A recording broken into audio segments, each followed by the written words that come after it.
Do you like basketball? Basketball. I like, but I'm not good at. Yes, I'm not. Me too.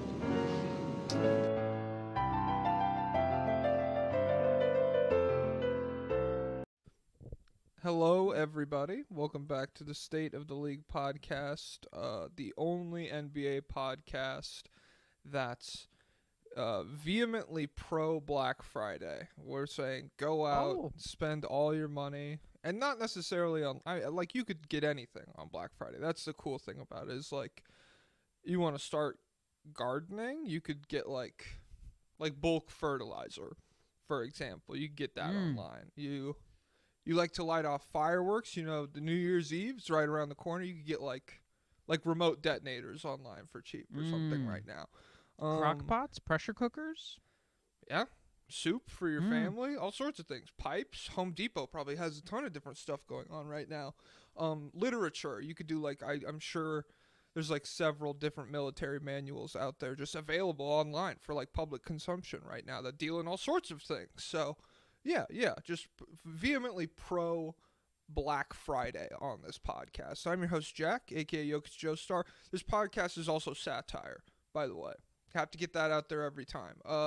With me, as always, is the world-famous Pablo Escobar. Pablo, how you doing today? It's cold. I'm in hell. And you're not in hell if it's cold. Hell's hot. Well, people go back and forth. They say it's hot. They say when hell freezes over. We can't get a read on that place. Hey, you were in hell yesterday. I had a great day yesterday. Cause I don't really care about the NFL, and so me and my girlfriend, we made gumbo. She makes like delicious gumbo. It's like a special holiday treat for us. We did that, and then we went to the museum. There's like a new impressionist exhibit at a museum around me, and I was waiting in line for that, and I watched the end of the Bears game, and I thought about you. Well, here's the thing. So it's actually that game. It was literally best case scenario because you know me, I am pro embracing the tank. The second it looks like we are not going to be a legit contender, I'm all for losing every single game possible as long as Caleb looks good. And that is what happened yesterday. We've been losing in crazy ways the whole time. But what made yesterday so perfect is that it was Eberflus's worst moment as coach so far, like so embarrassing, like just letting the clock run out and not calling a timeout because he's genuinely a caveman, idiot, stupid person because we have multiple of those guys in Chicago.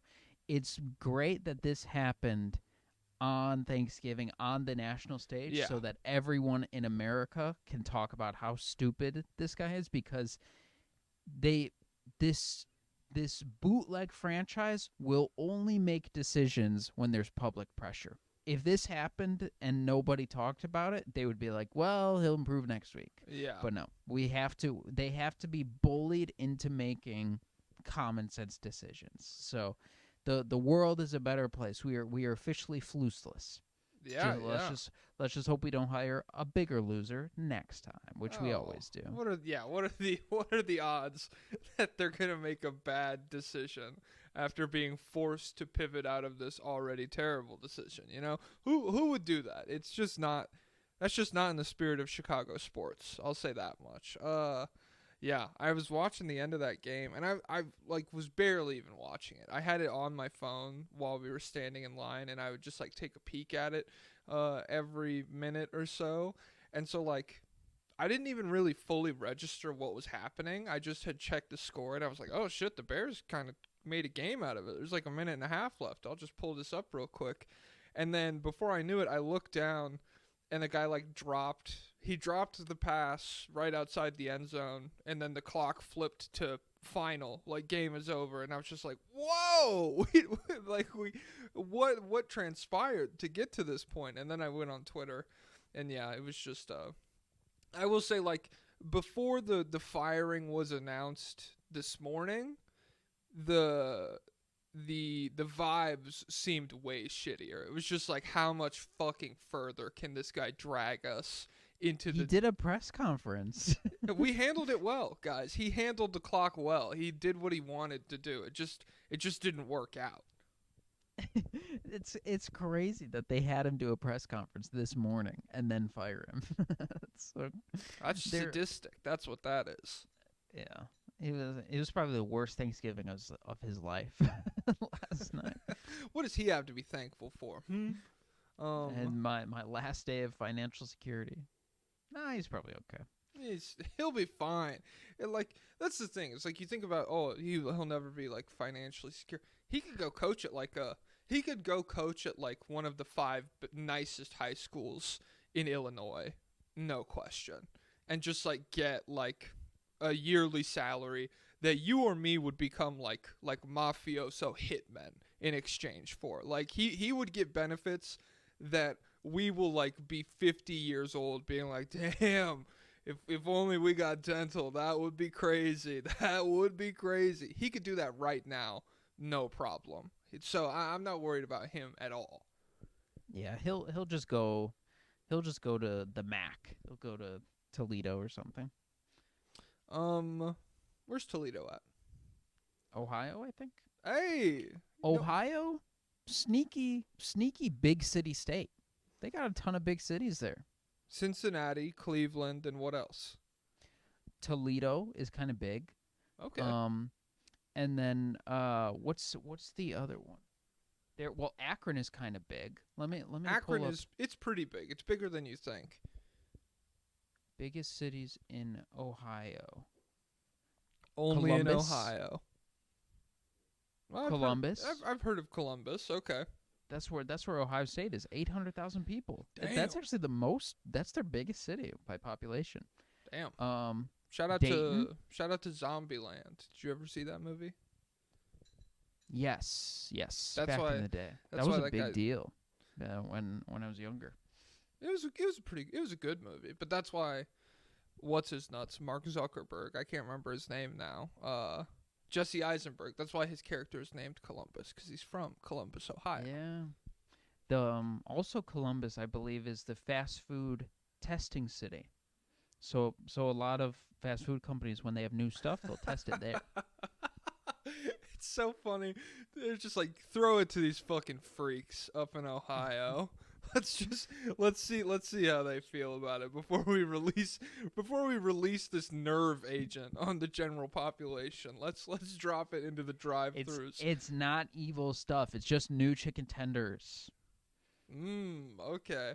And you would think that like new chicken tenders means, oh, we have a new recipe for our chicken tenders. No. These are tenders made from new chickens. They have arms, they have hands and stuff. So, yeah, that's the kind of chickens that they're dropping into Ohio.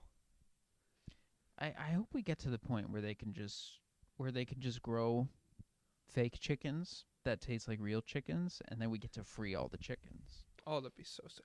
That's one thing, like, the conservatives like are just, there's so many things where they are just straight up like ridiculous, baseless, needless contrarians, where it's like, okay, if I could grow, like, hypothetical, if I could grow a steak in a lab that is not just like, it doesn't just taste the same as steak, or it looks the same as steak, or it cooks the same, it is chemically, molecular, identical to like a ribeye steak that you buy from a butcher. If I could do that in a lab, would you eat it?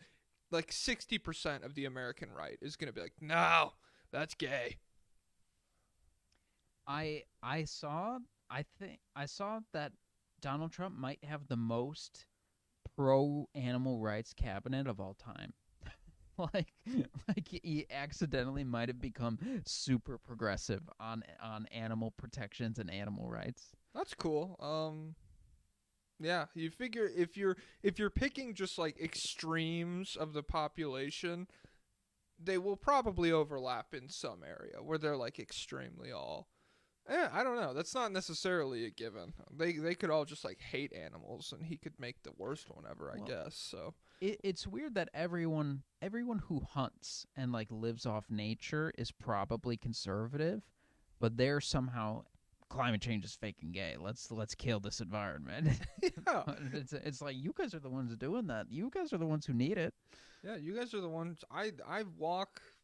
We have like a square of grass in the middle of the city that we all get to hang out on. That's the woke lefty version of my life that I'm living. Is I get my government allotted grass time, but you're out in the middle of the fucking forest and you're like, this is so stupid. I need like 80% less of this, and all of the rivers need to be toxic chemicals. Did you hear the crabs? They've scientists found out they do feel pain when they're boiling. What a fucking shocker. I've never understood from the moment, because I went fishing with my dad, and I have a very clear memory of him being like, fish can't feel pain. And I don't think that's like a that's probably just him repeating what his dad told him or whatever. But like, he was like, fish can't feel pain. And I was like, what? What kind of sense does that make? It's not like pain is like a human response that like we developed in the Renaissance or something. Like pain is like, it's the most animalistic thing that we have. Why would a crab or a fish or a cow or whatever not feel pain? Yeah, you'd hope they're better with it. You'd hope they're more pragmatic about it. Like, they're just like, with us, we're like, ow. With them, they're like, I lost a leg. I must get out of here. You would hope they're a bit more reasonable. You would hope they're not such fucking babies about it as humans are. But aren't there like squealing noises when you boil a crab? And they're like, no, that's the gas releasing from their claw or something. That's so sad. I don't what. So, and then like, why can't people? Why can't you just kill it right before you put it in the water? I don't know. Can we sell little guns that are just for headshotting crabs? Yeah, I'm sure we can. I'm sure you could take whatever you have at your disposal. You could probably just like bare-fisted punch a crab hard enough and kill it. And so, yeah, it's like, okay, well, do I want to do this bare minimum physical action that requires nothing from me except it might make my food taste like 2% different? Or do I want to give this thing the most painful death imaginable? Which of those is the morally correct thing to do? The most painful deaths imaginable should be reserved for humans, and certain humans transfixed into Chicago sports teams, like high up. No one specific comes to mind, so I can't possibly get in trouble for that. But, for example, if someone were to amass 4 horses and get them all running in the same direction, in unknown directions, okay. Then some might and tie them to an unknown person. That'd be interesting. Yeah. I'd like to see it. Yeah. So the new cabinet, Pam Bondi, championed a federal anti-cruelty bill and ban on greyhound racing in Florida. Tulsi Gabbard is an ethical vegan who championed an anti-factory farming bill in Congress. Vivek Ramaswamy has spoken out against animal cruelty, including to factory farmed animals. RFK Jr. led a group fighting factory farms, which he has blasted for animal abuse. So broken clock over there. It's so funny how like none of the RFK stuff none of it lines up with like actually being cruel to animals, but it is just funny being like, well, yeah, I love animals. Yes, I had like a bear cub tied to the hood of my car for 30 miles on the New York highway before I dumped it in the park because it wasn't on purpose. Yeah. I drove a rotting whale skull up the Pacific It was coast already dead. It was beached. Yeah. That's what I'm saying. He literally let a worm live in his brain. That's what a nice person with animals would do, you know? A lot of you people would never do that because you're anti-animal. The worm came up to him and he said, "Hey, Robbie, I need a place to live." And he fucking leaned his head down to the sidewalk, and the worm threw his little worm suitcase up into the ear canal, and the rest is history. If I was Trump, I would have made up a cabinet position for him, because I don't think he necessarily wanted to like give this guy a spot with him, but he's like, he's got a lot of freaks. He's got too much motion. That's the thing. So I want to get his freaks on my side, so he included him. But I would have just been like, "Yeah, you'll be our animal ambassador. So, well, we're gonna have you try and study and learn all the other animal languages. So that's what you'll be doing during our time. And then once you figure them out, you'll be able to tell us what they're saying." Which I think also they found out that birds they do have like language, like they were able to identify some specific things that they were That sounds telling each other. familiar. Like I feel like, was that like super recent? I feel like I've heard something about that. I think it was before. relatively recently. So, Okay. but I probably wouldn't learn bird if they offered it to me. Well, I there's don't no know way. if I Birds I don't know if I can want to talk to those guys. birds can probably say stuff like, "There's peanuts on the ground over there," or "I Yeah. just found something shiny." It's not like birds. What could a bird have to offer me conceptually? You know. Yeah. I'm anti combos with birds, I think. I don't want to talk to birds. You know who I do want to talk to? Hey, should we wait like 15, 20 minutes? Should we leave the Cavs until this game is over? They're currently down 18 points to the Atlanta Hawks. No way. Wait. Yeah, Wait, they're up? they're down. They're down 95 to 77. So, you know what? Let's talk about the Atlanta Hawks first. You want to lead? Let's do the Hawks. Let's do the Hawks then. I'm down. I want to talk about the Atlanta Hawks. The Atlanta Hawks. Hold on, I'm pulling up my notes. All right, 16 minutes in, after I didn't even get to do my bit about RFK being beaten to death by a chimpanzee after he figured out their language and they just didn't like him anyways. Let's do the Hawks.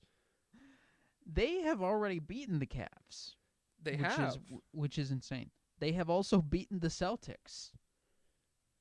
The Washington Wizards have won 2 games this year. Both of those have been against the Atlanta Hawks. What's going on there? There's a few teams. My big overarching theme for this episode is that there's just a bunch of like ridiculous combinations of wins and losses in the East this week. I think the Nets are another team like this, where it's just like, oh yeah, we lost by like 15 to the Hornets earlier this week, and then we beat like the Kevin Durant Suns or something. Like it's just this.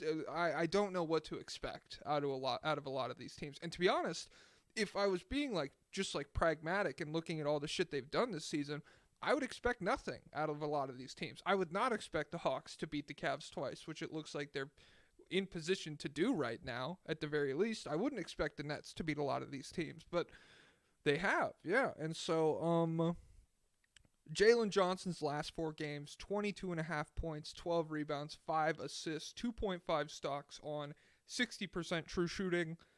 He is, I mean, there's a lot of stuff about his game that's really cool. He's one of the best players in the league in transition. When he gets downhill, when he gets out into the open court, he is so fucking difficult to stop, and he's so agile for a guy who's like as big as he is and everything. So, I mean, he obviously stands out. And then in the win over the Cavs, Trey also had 22 assists, and we could just glaze him as a passer for this entire segment if you wanted to. I went back and I watched them all on the shot creator thing I was telling you about.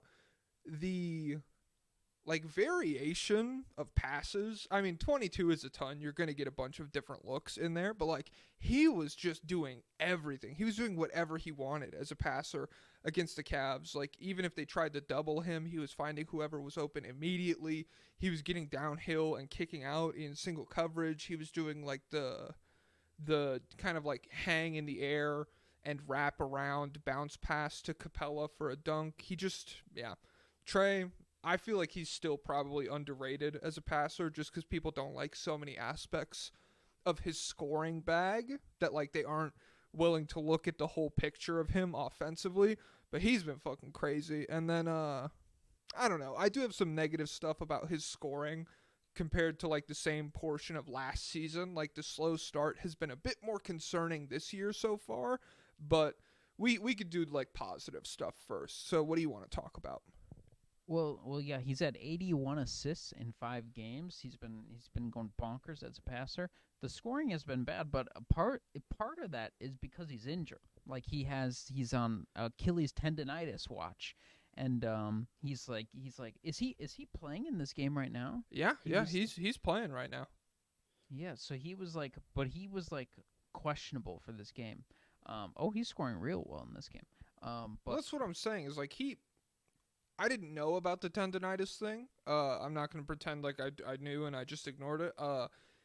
Eye test wise, he doesn't look like that hobbled mobility wise. Like he looks like he's moving fine. And so I mean, obviously I'm not him. I don't understand how it feels to move around. He might just be like a tougher version of Chris Middleton and he's not screaming every time his foot touches the floor, but yeah, the efficiency it's reared its head in some very ugly moments for the Hawks so far this season, but especially this week it hasn't been like terrible. I've seen some mounting concern about his burst. People are like, oh my god, off the dribble. It's not the same. And what makes that funny is that he got fined $100,000 for sitting out of the Celtics game, and they were like, You're healthy. You're you faking. should play. He's been hurt. Why Trey out of everybody? It was so bizarre. They fined him and they said, yeah, because they claimed he could have reasonably played in the NBA Cup against Boston. So that's the phrase "reasonably played" is so funny. Where it's just like, yeah, you're being a baby. Come on, we know you're faking, and like his you're a little guy. There's there's not much pressure on your Achilles. You're a little guy. Yeah, jeez. Embiid's a big guy. Come on. Yeah. As far as the burst stuff goes, I have seen like some supercuts on Twitter of him like last few years prior to this, and I mean to be fair, he was a lot faster. Zoom. Oh my god, more classic like small guy dominating, where he is just like getting around guys a lot easier, and that hasn't necessarily been the case this year. But I don't know. As far as like consistently watching the Hawks, I feel like I've watched them more this year than I have in the past few previous seasons. So I guess the burst thing, it's not something that like sticks in my mind as I'm watching them, just because I wasn't like locked in while he was doing that as much. Him getting fined for that is like how the Bulls got fined for tampering with Lonzo Ball. No one else got fined for like what? LeBron, there was no tampering there. Embiid is on national television holding Paul George's hand under the table, being like, it'd be cool if I got like a tween wing shooting guard on my team this offseason. That'd be really funny. And Adam Silver doesn't care, but God forbid a 5'11" guy, fucking his leg hurts. God forbid.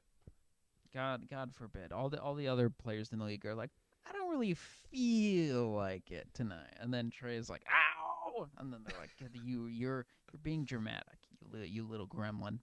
But yeah, so outside of that, in November, Jalen Johnson, 21, 10, and 6 on 60% true shooting, 38% from three. He's goated. Those are big time numbers. And yeah, that's all I got. But it looks like they're gonna beat Cleveland again. Yeah, I mean, I genuinely have no idea what to think about them. I still feel similarly, where it's like okay, do we feel okay? They get in a series with Boston, they're losing. They get in a series with Cleveland, maybe they win, I guess, but I still would probably pick Cleveland. Beyond that, the ceiling of what I feel like this roster could be, where I look at it and I'm like, okay, we gave Trey a bunch of lengthy athletes, an insane like all NBA level backcourt defensive partner, and an all-star level wing-ish. 20, 10, and 5 on great efficiency.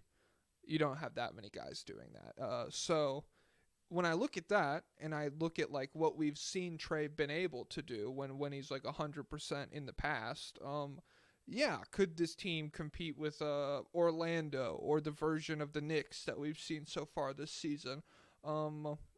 Milwaukee, I'm still up in the air about. I want to see like a larger sample size of them playing at like good team level, but yeah, the realized version of this Hawks team outside of Cleveland and Boston, it does kind of feel like they should be able to compete with whoever. They should be a better team than they were to start this season. They shouldn't be a team that's losing to the Wizards twice or whatever. So if they're the kind of team that can come in and beat Cleveland in back-to-back games, then yeah, this is them trending in the right direction for sure. Yeah, Boston is out of sight. I think for the same reasons that it's out of sight for me that Cleveland could beat Boston. It's just that Darius Garland is on the court, and then Celtics don't have anyone like that. Yeah. With the with the Cavs and Hawks, like they both have these little weak points that they could target in a playoff series. I think I just wish the Hawks had a better center option.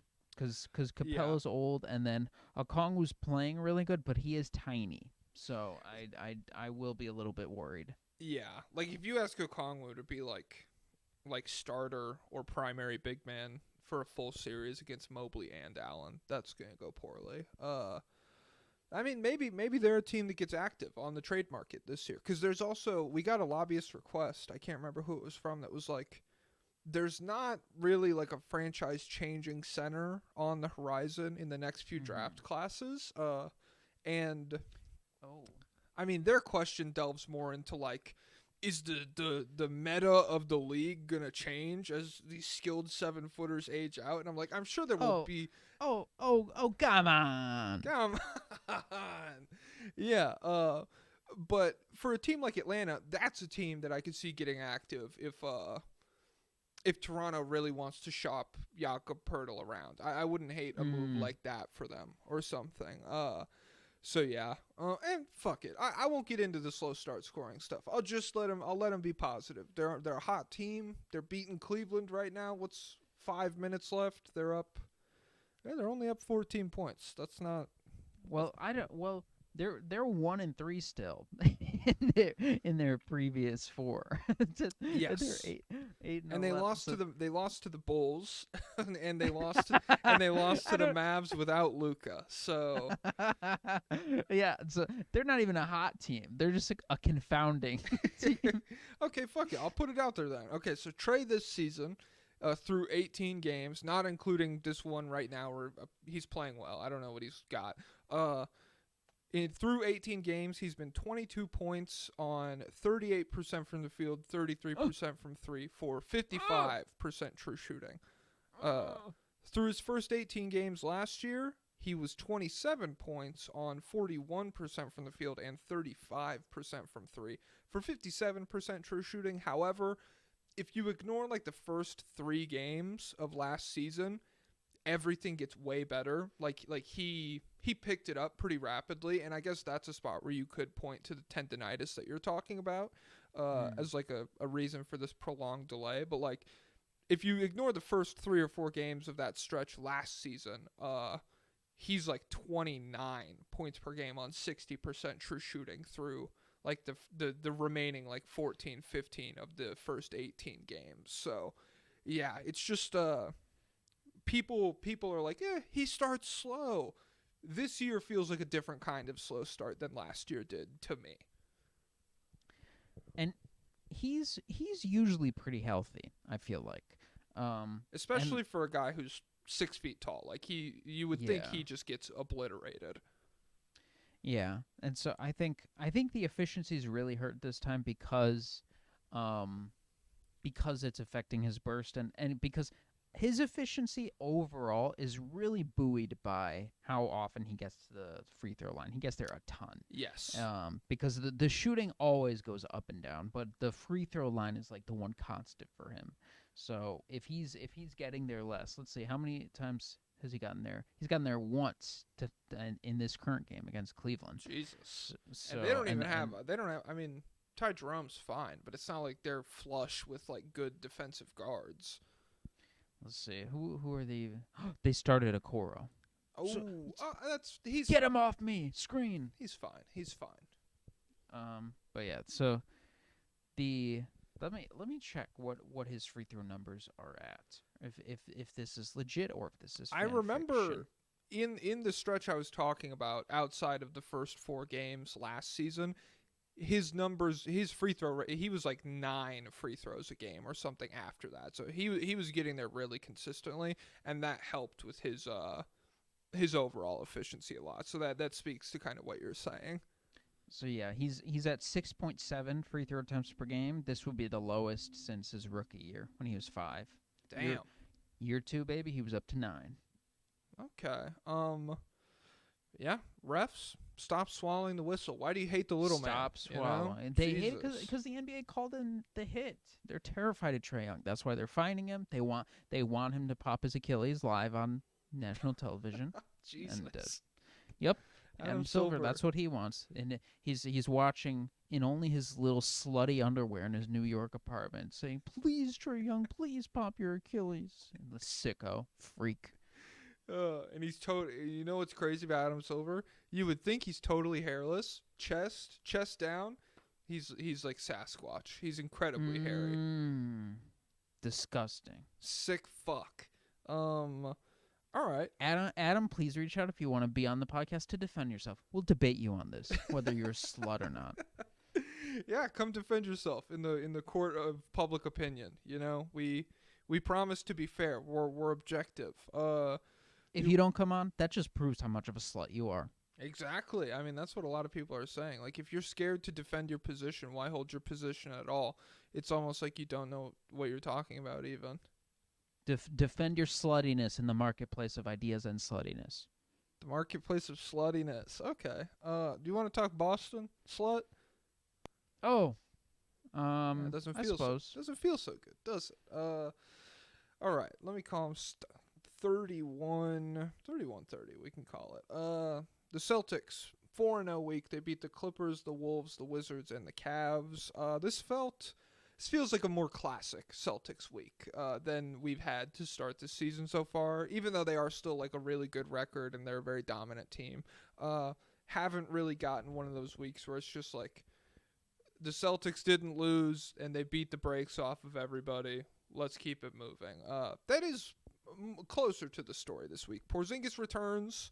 The team is a fucking nuke again. I believe this was against the Clippers. He goes only 16 points, 6 rebounds, 58% true shooting. He went 1 of 6 from 3-point range. It just didn't matter because the rest of the team was still so good. The Celtics in the second quarter went 12 of 17 from 3-point range. They score 51 points to the Clippers 29. And they never really looked back. It was just blowout the rest of the way. Jaylen Brown and Derek White in that second quarter combined for 25 points and 5 assists on 126% true shooting.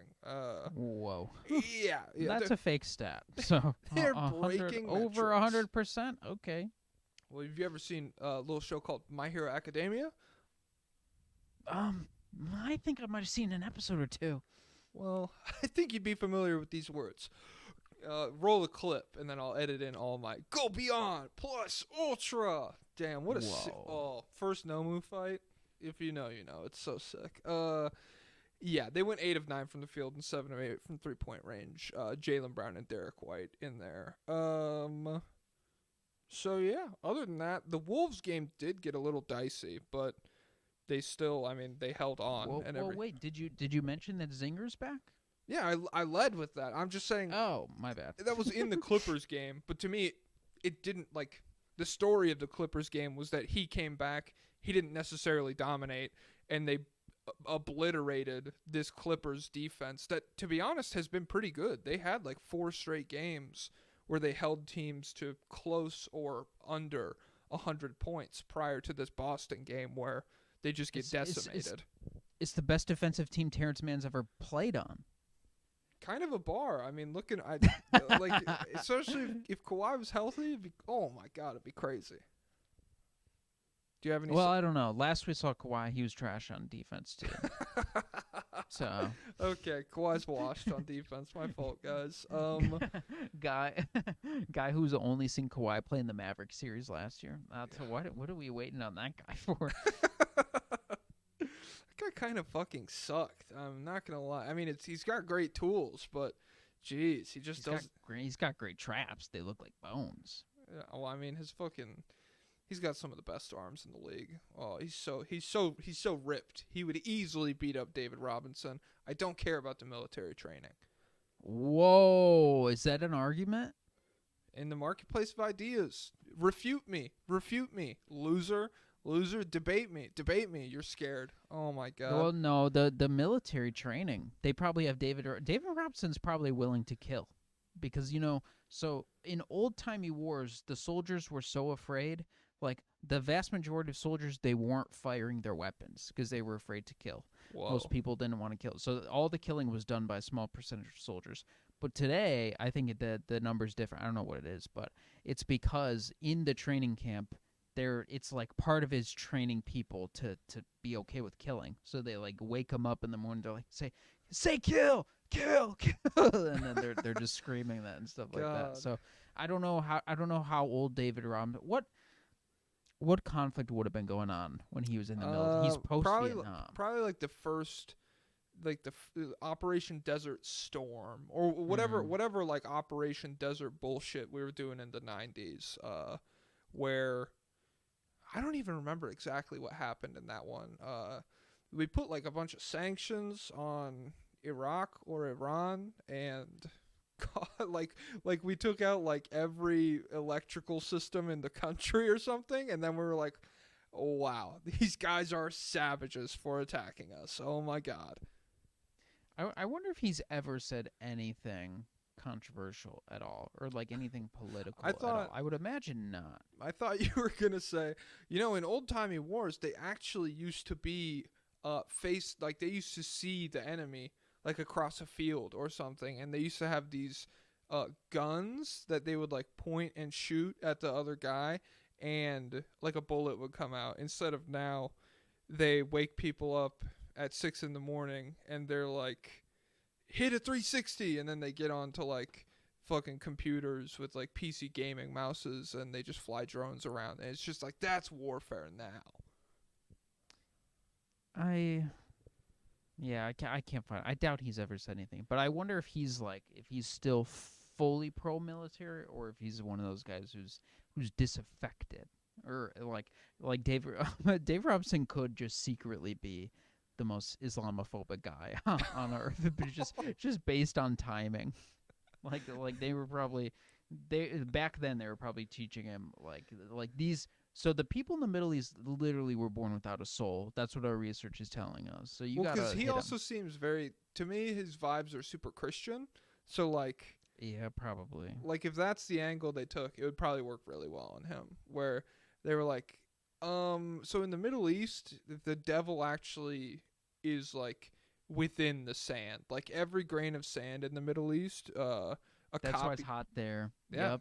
Yeah, exactly. And so, like, if you stand around in the quiet in the desert for too long, you can start to, like, hear the whispers of his commands. And so for the people that are born there, it's pretty much just like a non-debatable. They're agents of Satan. God, shout out to Lost and the Whispers. They never really explained it. Never really give a good explanation for the Whispers. And that was a huge plot point in the beginning of the show. They didn't even really explain the Whispers. Hey, that's good writing, Do you have any final thoughts on the Boston Celtics? So yeah, I found an interesting write-up on their subreddit. It's by a man named Surf Tint. Okay. And so the last thing that the Celtics already won the championship, but they haven't. What haven't they won? Well, the in-season tournament? The NBA Cup. Okay. So in order to really cement their legacy, because Tatum already has a gold medal, Jaylen Brown doesn't, but Tatum actually does have a gold medal. Actually, most of the Celtics have a gold medal. So well, he just doesn't want to play for woke Nike. That's the thing. You're framing this like he's not taking like a brave stand against the oligarchical shoe system that we have set up. He's by the way, still no credit thrown Jonathan Isaac's way for the idea of starting your own brand, but whatever. Wow. God, I hope Kai Cenat gets Jonathan Isaac on stream. That'd be so epic. This guy wrote an article, sort of, about the Celtics Cup prospects. He said, if the Celtics lose today in Chicago, they're going to play the Bulls later today. We are essentially eliminated. Therefore, this guy says, therefore, since nothing about the cup means much to us, if it doesn't, all right, he's got me on a roller coaster. He's only. Didn't you read this already? I only read the synopsis. Okay, But- keep going. So here's the too long didn't read. We are rooting for the Celtics to beat Chicago in a blowout. Points will definitely matter to us in some way, which, as a Bulls fan, thank God, please punish us for our sins. We are rooting for Cleveland to beat Atlanta. Uh-oh, they're in trouble. Let's see, what is that game over yet? They just as pulled we- their starters. It's a 20-point yeah. game for Atlanta. Yeah. So Hawks are gonna win. Oh man, they're in trouble. Okay. And it says priority high. The point differential of this game is irrelevant to us. We're rooting for Charlotte to blow out the Knicks. That did not happen. It did. They almost won though. We'll get to them. We are rooting for Brooklyn to blow out Orlando. That game has not happened. And we are rooting for Indiana to blow out Detroit. So, yeah, I don't know. I'm assuming. Oh, he says edit. There's still a very, very slim chance of the Celtics advancing today with a loss to Chicago. It would require many things to happen and is not worth laying out here. So he's not going to write it out. So they're probably not going to win the NBA Cup. Well, that is a big blow to their legacy as a team, because it's like I saw someone say that like all of their jerseys might get hung in the rafters if they win another championship, like Tatum, Brown, Holiday, White, and Porzingis. And I'm like, okay, you're telling me like no NBA Cup, and to me that's like that's not a real like legend of your franchise. No NBA Cup. I mean, Larry Bird would have won it. Simple as. Larry Bird. If Tyrese Halliburton did what he did last year against like Dame and everybody to Larry Bird would have hit him with a pickup truck. And that's just hard hoops, you know? That's just what it means to be a competitor. Imagine how would this be a good sign or a bad sign if we got an article where it's like Tyrese Halliburton drove down to French Lick and he's talking to Larry Bird about how to still shoot with a broken back. Whoa, that'd be cool. I'd like it. Okay, yeah. Enough of the Celtics. Who cares? Screw them. Fuck them. Get them out of my face. 40. Comma 40? Where do you want to go? I guess we could do the Cavs since they just lost again. So the Cavs, I'm not exactly sure. They're 2-3 this week. Let's call it that. They beat the Raptors. They beat the Pelicans. They lost to the Celtics, and they have now lost to the Hawks twice. I wrote down the loss to the Hawks is a little embarrassing, but now it's 2 losses to the Hawks, and it's a lot embarrassing. It's like, hey, what the we were just freaking undefeated, and now this bald guy's running laps around me. What the hell? Donovan Mitchell scored 12 points in this game. How many shots do you think he took? 28. 23. So 2 for 10 from 3. So whoa. not the greatest Donovan Mitchell game. So we don't know what happened, but let's speculate about what happened. I think Trae Young locked him up. No, he went for a swim off the coast of Australia, baby. What is that? Sharks? What? No, the Great Barrier Thief. It got a hold of him. Crikey, Dyson Daniel. Wait, how many turnovers did he have? I don't know. He had only 2. So efficient ball handling game for Donovan Mitchell here. Hey, Let's give credit where credit's due. This is how I know. This is how I know that it's probably worse than people want to admit, because I tweeted out Dyson Daniels' hammer with his halftime stats, because Mitchell had like 6 points on like 1 of 12 shooting or something at halftime, and I tweeted out Dyson Daniels' hammer, and immediately 5 responses spawned. He's actually just missing open shots. It's not Dyson Daniels. Okay, I'm fucking sure it's not Dyson. I'm sure he has nothing to do with this all NBA guy that's chasing around the entire fucking floor. I'm sure it's just a fluke, and he'll be back to his normal self once he's not playing Okoro that went guy. 0 for 5, so that might have been Dyson Daniels. Dyson Daniels, you know what? You're right. I haven't locked Mhm. into the game film. Dyson Daniels could have been guarding fucking Kenny Atkinson for all we know. Maybe because that'd be good because the coach yelling out commands, but he yells at the same time louder so that the players can't hear what's going on, and then they get defunct. Ooh. Their offense will be defunct. So that'd be a good defense. So maybe next great market and efficiency Moneyball, you draft the loudest players like Grant Williams, station him just in front of the coach, even with the torn ACL, just yelling. Kenny Atkinson's like, run blue, and Dyson Daniels like, run red, and they run purple instead, and it's like, oh shit, this is terrible. This isn't working at all. Yeah. Other than that, I don't know. It's tough to put a positive spin on 3 losses in 5 games after starting 15-0. Starting to look a little faker than it felt maybe at this time last week. I know DeAndre Hunter lit them the fuck up in the first half. He had like 17 points on really good efficiency, and in the first loss to the Hawks, especially in the clutch, the lack of wings. Okoro was not playing. They benched him. The lack of wings for Cleveland was incredibly evident. DeAndre Hunter and Jalen Johnson and Dyson Daniels were essentially 2 feet in the paint and points every single clutch possession. It felt like. Yeah, I think Dean Wade is out again, right? I believe. And I mean, so- he wasn't playing, and he wasn't playing against the Hawks the other night, and I don't think he played today. So yeah, these are actually fake losses, but yeah, the Cavs they're definitely not full on fraud like the 2015 Hawks allegations are not real, but yeah, they probably weren't gonna get off to the best start of all time. Yeah, and even if they did, I would not have believed that shit.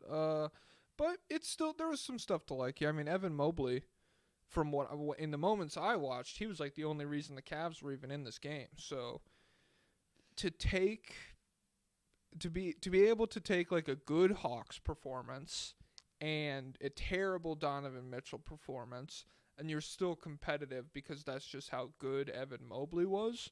You know, you're leaving with something. That's not terrible. That's the guy that you want to be able to be maybe your best player at some point over the next 5 years. So, yeah, I mean, I don't know. Silver lining, but it's small. It's a very thin lining. A Thin blue lining. Wait, look at the. I thought the Knicks were still the 3rd seed. I'm not even gonna lie. All right, 47 minutes. I'll call it 48. Orlando Magic. Do they even still do that? I don't know. I'll be honest with you. I never was into that song. It got Sue stuck. me. Sue Wow. me. You're canceled. I said you're canceled. What? So what? I should speak after that? I thought I was canceled. Well, I thought I was canceled. if you're a real American patriot, you wouldn't let the woke mob silence you. But I guess you're a fucking You know blue-haired sissy lib cuck boy. From what I guess, it's just the vibes you're giving off now. Suggs my ball. No. Jalen Suggs had 30 points against the Bulls, right? I think it was his career high. But I saw a crazy stat on Twitter. Someone pointed out that he has had a chase down block in every single game this year. I think, which would be an absolutely insane run. I'm gonna have to pull up, but yeah, Jalen Suggs. The run that this team has been on is crazy. They're 4-0 in the last 4 again, right? Yes. So they won 6 straight. They lost to the Clippers, and starting with their win over the Lakers, they've now won 4 straight again. And I mean, hey, beating the Pistons and the Hornets, it's not like beating the Pistons and the Hornets last year. I'll say that much. LaMelo's been really good. The Pistons, I don't know if Cade played in that game. I know he's been hurt for a little while, so that obviously changes the dynamic of the Detroit team pretty substantially. But regardless, 4 straight wins without your best player. It's 4 straight wins. We move. Yeah. Suggs has had a block from behind every single game this season. Tune into Swish Theory, one of the best NBA draft websites. I guess they write about NBA too. Ryan Kaminsky, he wrote an article. So Is he related to Frank? I hope not. Huh. Jeez. Yeah, they're kind of Houston of the East, no? A little bit, yeah. They I feel what's crazy is like I would wager that Houston's offense is better on the season. I don't know if that's true, like statistically or whatever, but I definitely feel more confident in Orlando's offense. In Orlando's Magic. In Orlando's Magic on the offensive end of the floor. Just like with what we like, I feel like what we saw out of the first 5 games with Paolo, where Franz and Jalen Suggs were playing well off of him. Like things were starting to go well together.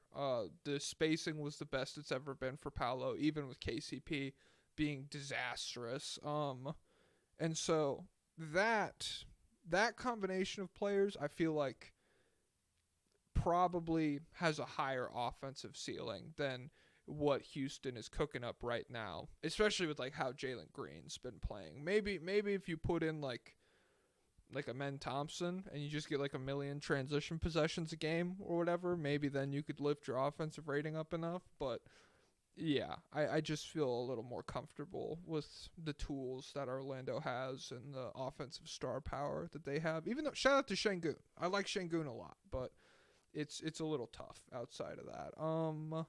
I also wrote down Mo Wagner, his last 4, 17.6 rebounds, 4 assists on 68% true shooting. He's really good. He has the most points per minute off the bench in the NBA. Wow, that bores you? You think that's boring? You think a white guy hooping is boring? Is that what you're saying? No, I just got exhausted thinking about how hard it is to score that many points per minute.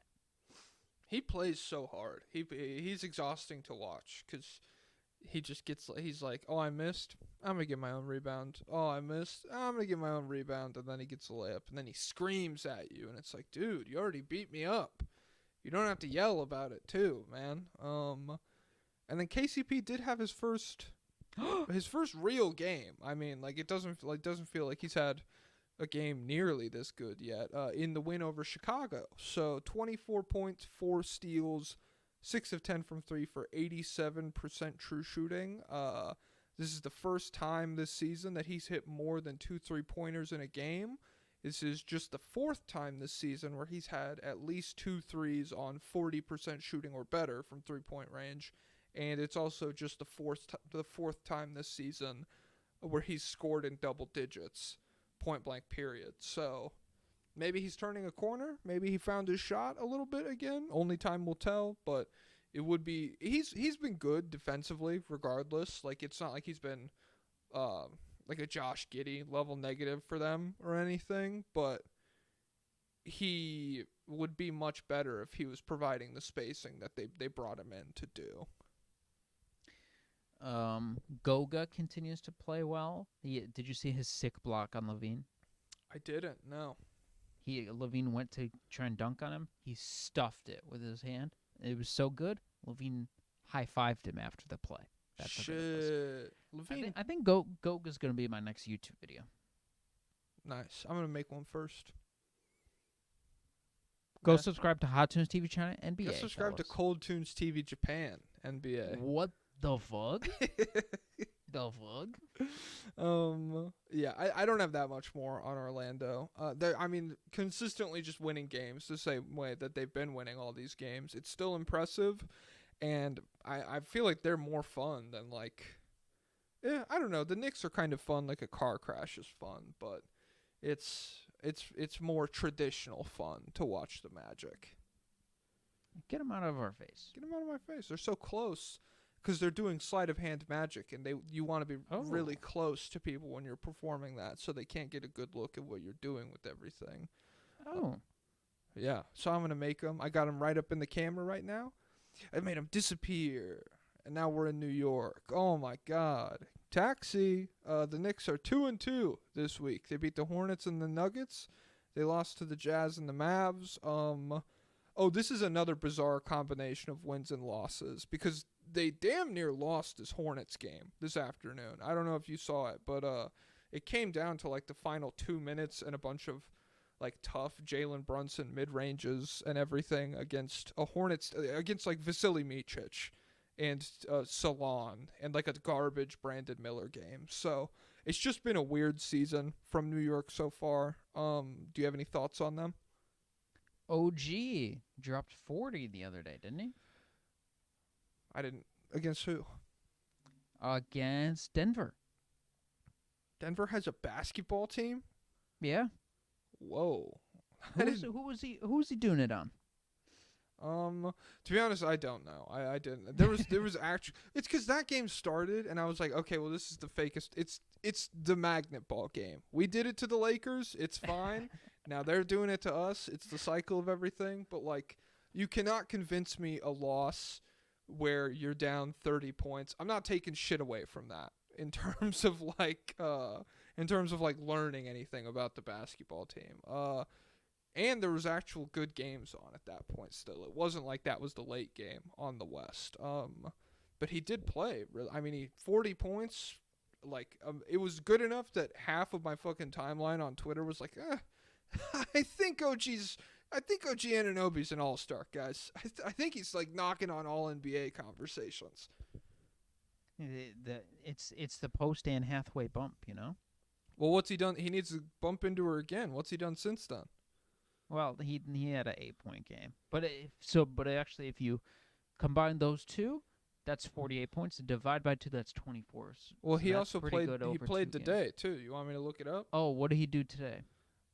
Let me see. The Knicks played the staunch Hornets. I mean, it's impossible to score on them. He had. Oh, I got to scroll down here. Oh, another 8-point game. Okay, that's crazy. So. Wait. You're telling me that in his last 2 games, he's had 16 points on, what is that? 0 of 12 from 3-point range. That's kind of, I thought this guy was an all-star. It's crazy. It's weird. He's just playing. He's a competitor. So it was the Denver Nuggets. They have Jokic, one of the best players in the league. He got up for that game. He's not gonna get up for Charlotte. And with it, did LaMelo didn't play, right? No, he didn't play. Yeah. So I mean, who's gonna? It's a game off. It's a rest. It's actually strategic rest. So because he's not healthy all the time. So what, you want him to sit out and get fined? No. You want him to get hurt? No. He's just gonna take it easy sometimes in games against the Hornets. So, yeah. You know who did get some rest in this Hornets game? Who? Mikal Bridges. He got benched. Oh. He got benched in the fourth quarter. He only played 2 minutes. Oh, really? Yeah, no, like he literally did not play until like the final, maybe like 50 seconds of the fourth. They were riding out the McBride, and it wasn't like a hot hand game from Deuce McBride. It was just, no Mikal Bridges, and this also happened against the Jazz. And after that, I took to Twitter because I was like, I saw some people being like, well, he's consistently getting benched in the fourth quarter, and first and foremost, if you're getting benched in the fourth quarter at all, or we're even discussing it, then giving up 6 first-round picks to get you, probably a mistake. That's the short and long of it. But I was asking, I was like, how often does this really happen? Because I feel like he's been out there in the games that I've tuned in, and the consensus answer I got was like it's probably happened 4 or 5 times this season, and they've tested out lineups with McBride. I think they tested out one with Campaign even. But yeah, all in all, just really, really, really rough defensively still. And then I mean the same shit we've said all season, where it's like, okay, if he's gonna be this bad offensively, he could break even if he was where he was at on defense in a Phoenix Suns uniform, but he's also really bad on that end of the floor, so it's difficult. So what's weird about him, Bridges, is he's taking the most corner threes out of anybody in the league. What do you think he's making? He's insane at these, right? I feel like he's like 44%. That's exact 44.1. So Oh. you're 0.1 off. Nice. The right corner three is 53%. The left corner three is 33%. So guys, I would, if I was in the coaches meeting, I'd say, guys, force Mikal Bridges to the left corner. But we've talked about it. He's insane in the mid range. He's 56% by NBA.com. And in the paint, he's 52%. In the restricted area, 68%. So he's killing it from everywhere, basically, except for above the break threes. He's 12 for 60 on above the break threes, 20%. Oh. So this, guys, just don't stop the above the break threes for Mikal Bridges and stop the left corner threes, and we'll be all good. Yeah. It's pretty disgusting. I'm not gonna lie. And it sucks. Okay, so I wrote down the good news with them. The offense is still among the best in the league. It's probably still second if I had to guess. I know they're 8th in net rating, or they were when I wrote this down. It's probably changed a bit since the Hornets near loss. But they were like plus 5.4.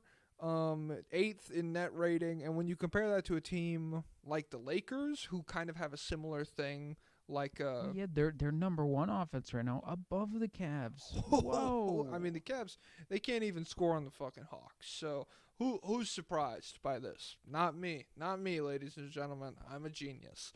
Yeah, not me either. Neither of us. It's the Smart Guys podcast. Yep. Thanks for tuning in. Do you know about the Smart List podcast? The Smart List? Smart Lists, or like LESS, Smart Lists.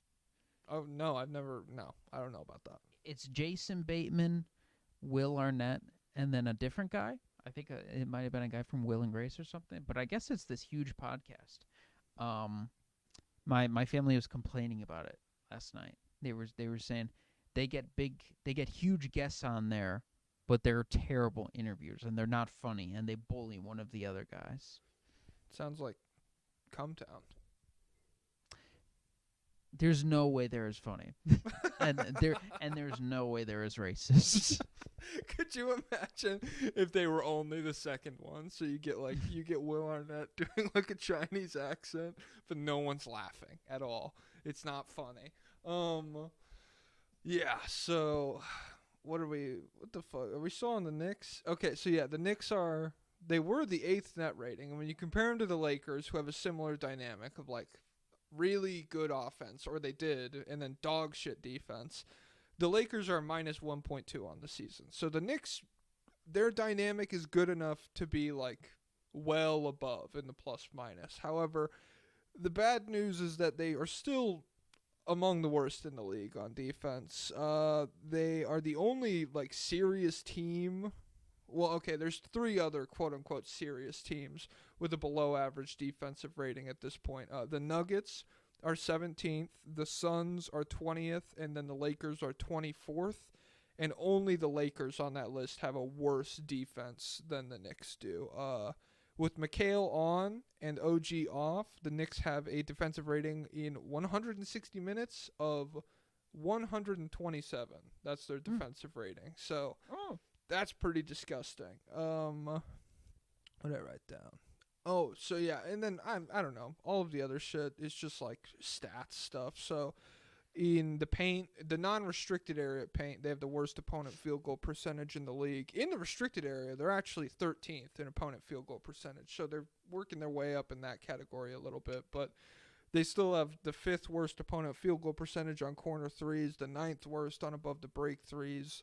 And then at the rim, with Cat contesting, opponents still shoot nearly 10% better than expected. So, yeah, it's not great. I mean, Tibbs, I wonder what like the locker room is like, because he cannot even. There's no way he's happy after winning a game 135 to 127 or something. This happened in Minnesota for a year or two, where they were one of the best. Like during the Jimmy years, they were one of the best offensive teams in the league, but they were just horrible defensively. But the difference with those teams was the personnel was not there. Like, they didn't have guys who were supposed to be good. They didn't defenders trade outside- 6 first-round picks for like a all defensive level wing or something. Yeah, they didn't discard their entire future for a guy who's supposed to be able to guard everyone in the league except for Luka. So the bad choice there. But yeah, the only thing I have left to say is Josh Fart. Is that showing up in the mic? Do you hear that? I hear like a fart noise. Yeah, Josh Fart. Farting on the defenses. He struggled early on, I think, to shoot the three. He's up to 37% on the year now, and I think like 40% November. And he's just hyper efficient, 70% true shooting, flying around doing everything. You could just make it one long name, Josh Shart, and he's sharting on the defenses. Oh yeah, so big news out of New Jeans. So they actually terminated their contract with their company. Big news out of New Jeans, they're sharding. Well, so they might lose the name New Jeans. They're gonna fight to keep the name, but we'll see what happens. I don't know. But my suggestion, I'll probably make a TikTok later. My suggestion for them, for a new name, Nuge Eans. New Jahadines. No. That could be cool. New Jeans is not political. That's the beauty of New Jeans. Everyone can enjoy New Jeans. White people, other people. White, whatever other kind of people there are. Slavic people, Croatian people, Polish people, not Italian people. New Jeans is the band for white people and for other people. Hey, that's a good tagline. That's our podcast too. I'm stealing it from them. The podcast for white people and for other people. Do you have any final thoughts? Do we have a? No, we don't. We have a lobbyist request for the Bucks. So. Oh. So fuck the Knicks. I don't care. Fuck Spider-Man. Fuck J. Jonah Jameson. Fuck Stan Lee. Fuck. I'll chill on Stan Lee. Not too much on the dead guy. So this guy is upset when Spider-Man beats up a 17-year-old, but when Batman does it, it's cool. Cause I'm not upset when either do it.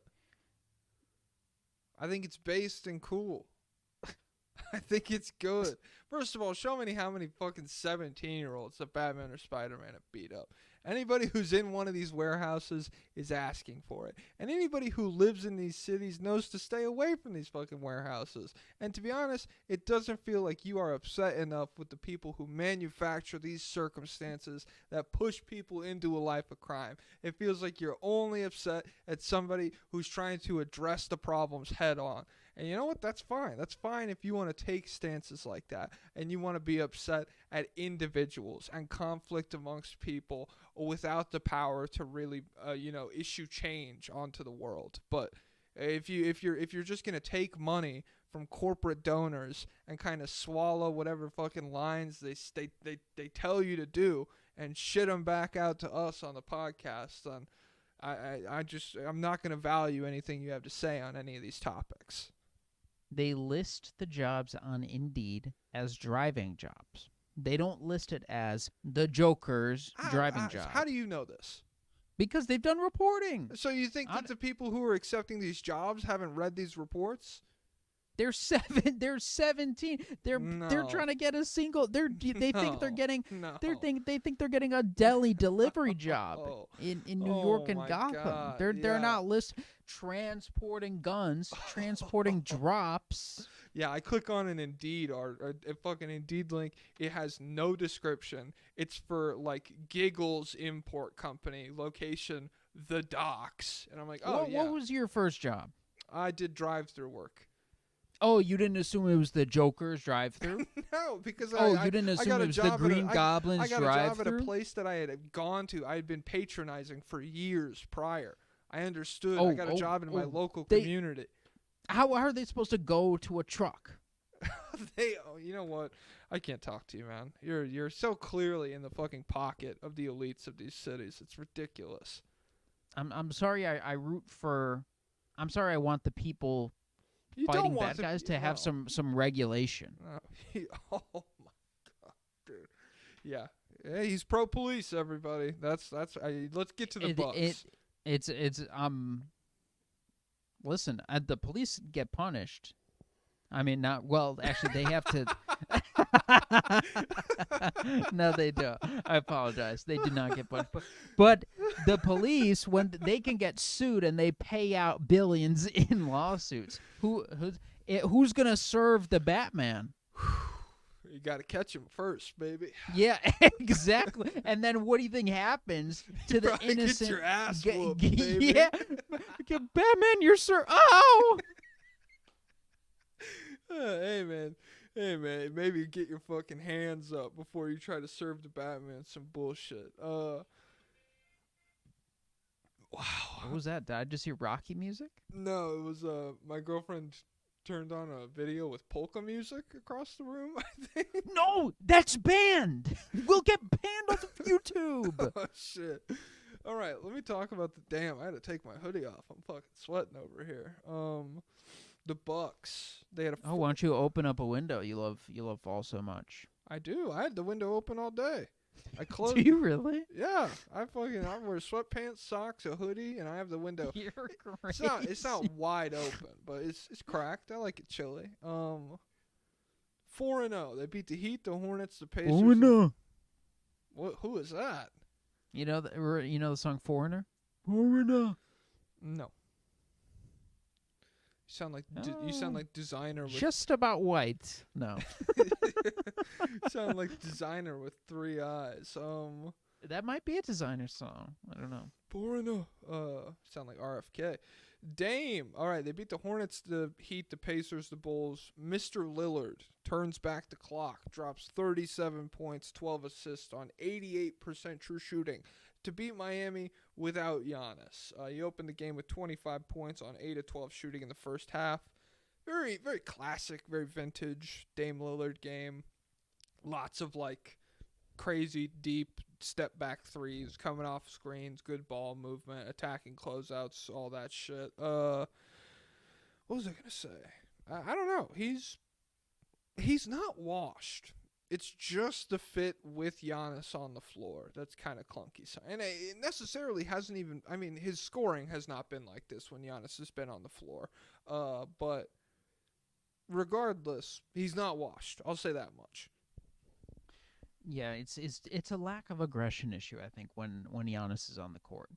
But off the rip, we have to acknowledge we made a mistake. Okay. We got Sentel.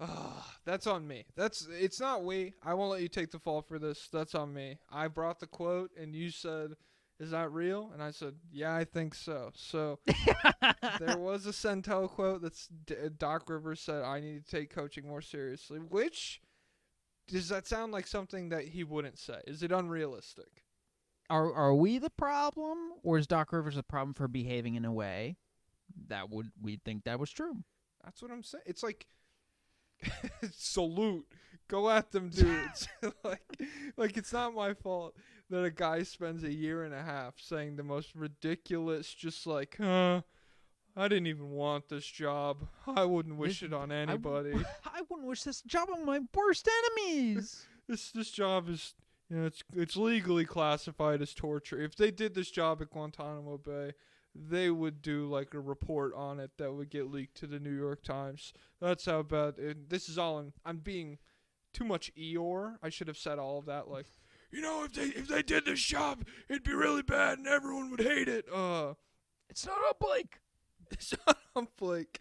Yeah. But we did get. You know who's Doc Rivers probably loves the RFK rise. Oh my God! Yeah, he's like, hey guys, who's grading to listen to now? Still you, bud. Who's a stupid doctor now? Who's a fake doctor now?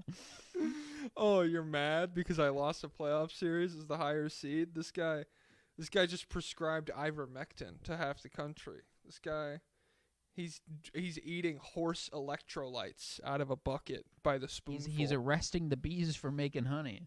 Whoa. He said No more bees. Bees are woke. He's making like aggressive alpha male hornets. That's the only place you can get your honey. And they don't even make honey. That's how insane this guy is. Whoa. Whoa. Chris Middleton might be back soon. I hope he's feeling all right. I think he was questionable for the latest game, and it didn't happen. But he's hopefully going to be back soon. Okay. Will everything turn around? Is he the ultimate vibe guy? If things turn around, they need to make a new award, Vibes of the Year, and he'll be a contender. Jared McCain will be up there. Well, I don't know. Can you? Jared McCain, it's like winning MVP on like a 12 seed. Yeah, it's like he's probably got the most vibes per 40, but it is just the vibe hole is too much to overcome. Yeah, which is crazy because Doc isn't even there anymore. Nick Nurse, his vibes are fucked up even. Which to be honest, he's kind of a powder. He's like such a visibly upset guy when things are not going well. Nick Nurse? Yeah. Because you know why? Why? Because he's British. Because he spent time in England. What does that do? They're just a disgusting people. Ah, he spent time in England. He was eating tomatoey dripping sandwich. They're famously subdued people. So he'd probably stuck out like a sore Are thumb. they? I mean, not at sporting events. Oh well, yeah. The fans are rowdy, but I guess it's different because they're supposed to be all right then. All right then. Oh, The fan culture have a stiff lip. But yeah, then the fans are okay, I'll toss your head off you, yeah. Well, to me, it's crazy because they're like, oh, those are the hooligans over there, and you look over, and it's like literally just like a gang. It's like a gang of people who are, we're going for the Brixton Cannons today, and if they lose, we're gonna burn down a city block. They're like, we're nothing like those people. They're disgusting people. They're from South Wolvershire. We're from North East Wolvershire. They're from South Wolvershire. They talk like this, and then it like pans over, and it's a guy who says, "Oh, you think I talk like those buffoons from North Wolvershire? Oh my God! You come to me like that again, I'll shiv you good." So yeah, Nick Nurse, he's a hooligan coach. Also, he was a player coach in England. Okay. Shout out to, I mean, there's probably a lot to like about England. Shout out to Shaun of the Dead. I'll say that much. Shout out to the wasted basketball potential in England. They in the 90s it was growing, but then TV companies, they ruined it.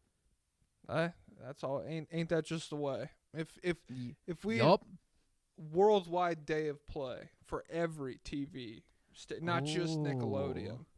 And maybe Britain would have Batten. It wouldn't just be OG Anunoby and Jeremy Sohan then, you know? What? That was such a bad idea, man. Respect to I them. was so mad. No. Well, I play enough. I don't need the reminder. I play enough. I played enough. I played on that day. I still want to come home and watch Nick, but now I have to watch. There's other channels. I have 2 other channels I can watch. Cartoon Network and Disney Channel.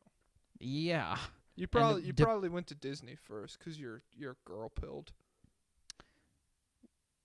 No, because Nickelodeon was 46 and Cartoon Network was 47, and then Disney was 54. Oh, see, for me, Cartoon Network was 51, Disney was 48, and Nick was 34. There's 2 things that always sound disgusting when you hear them from other people: your TV channels, and then other people's teachers' names. Like, my teachers' names are normal teacher names, but then other people's teachers are disgusting. Like Mr. McFartlestein. It's Mr. like, McFartlestein? Dude, did you get Mr. McFartlestein's homework? Did you have him for chemistry? I'm like, yeah, fake teacher. Mr. Jensen? How's that sound to you? Yeah, not my teacher. No, I mean, is he from 13 Reasons Why? Clay Jensen's dad? No. Mr. Olson. No, that's a real teacher. Do you have any? I wrote down Brooke Lopez stuff and Andre Jackson Jr. stuff. There's been some nice Andre Jackson Jr. blocks. Although Yeah. I think he went like 3 games without scoring. He did, yes. So the numbers over his last 11 games, he's started off and on in these 11 games, but he's playing 21 minutes, so 21, pretty consistent. Speaking of British people, he's averaged 4 points. Support him. I hope Trump. Calm down. No, none of that. I'm talking about Andre Jackson Jr. Shut up. 4 points, 4 rebounds, 2 assists. What's the true shooting percentage? Take a guess. It's not good. 44. No, it's 52. Jeez. Okay, we're okay. It's not terrible. It's just not good. Set the bar low. Now I'm good. Yeah, but I'm he like, does. God, he's way better.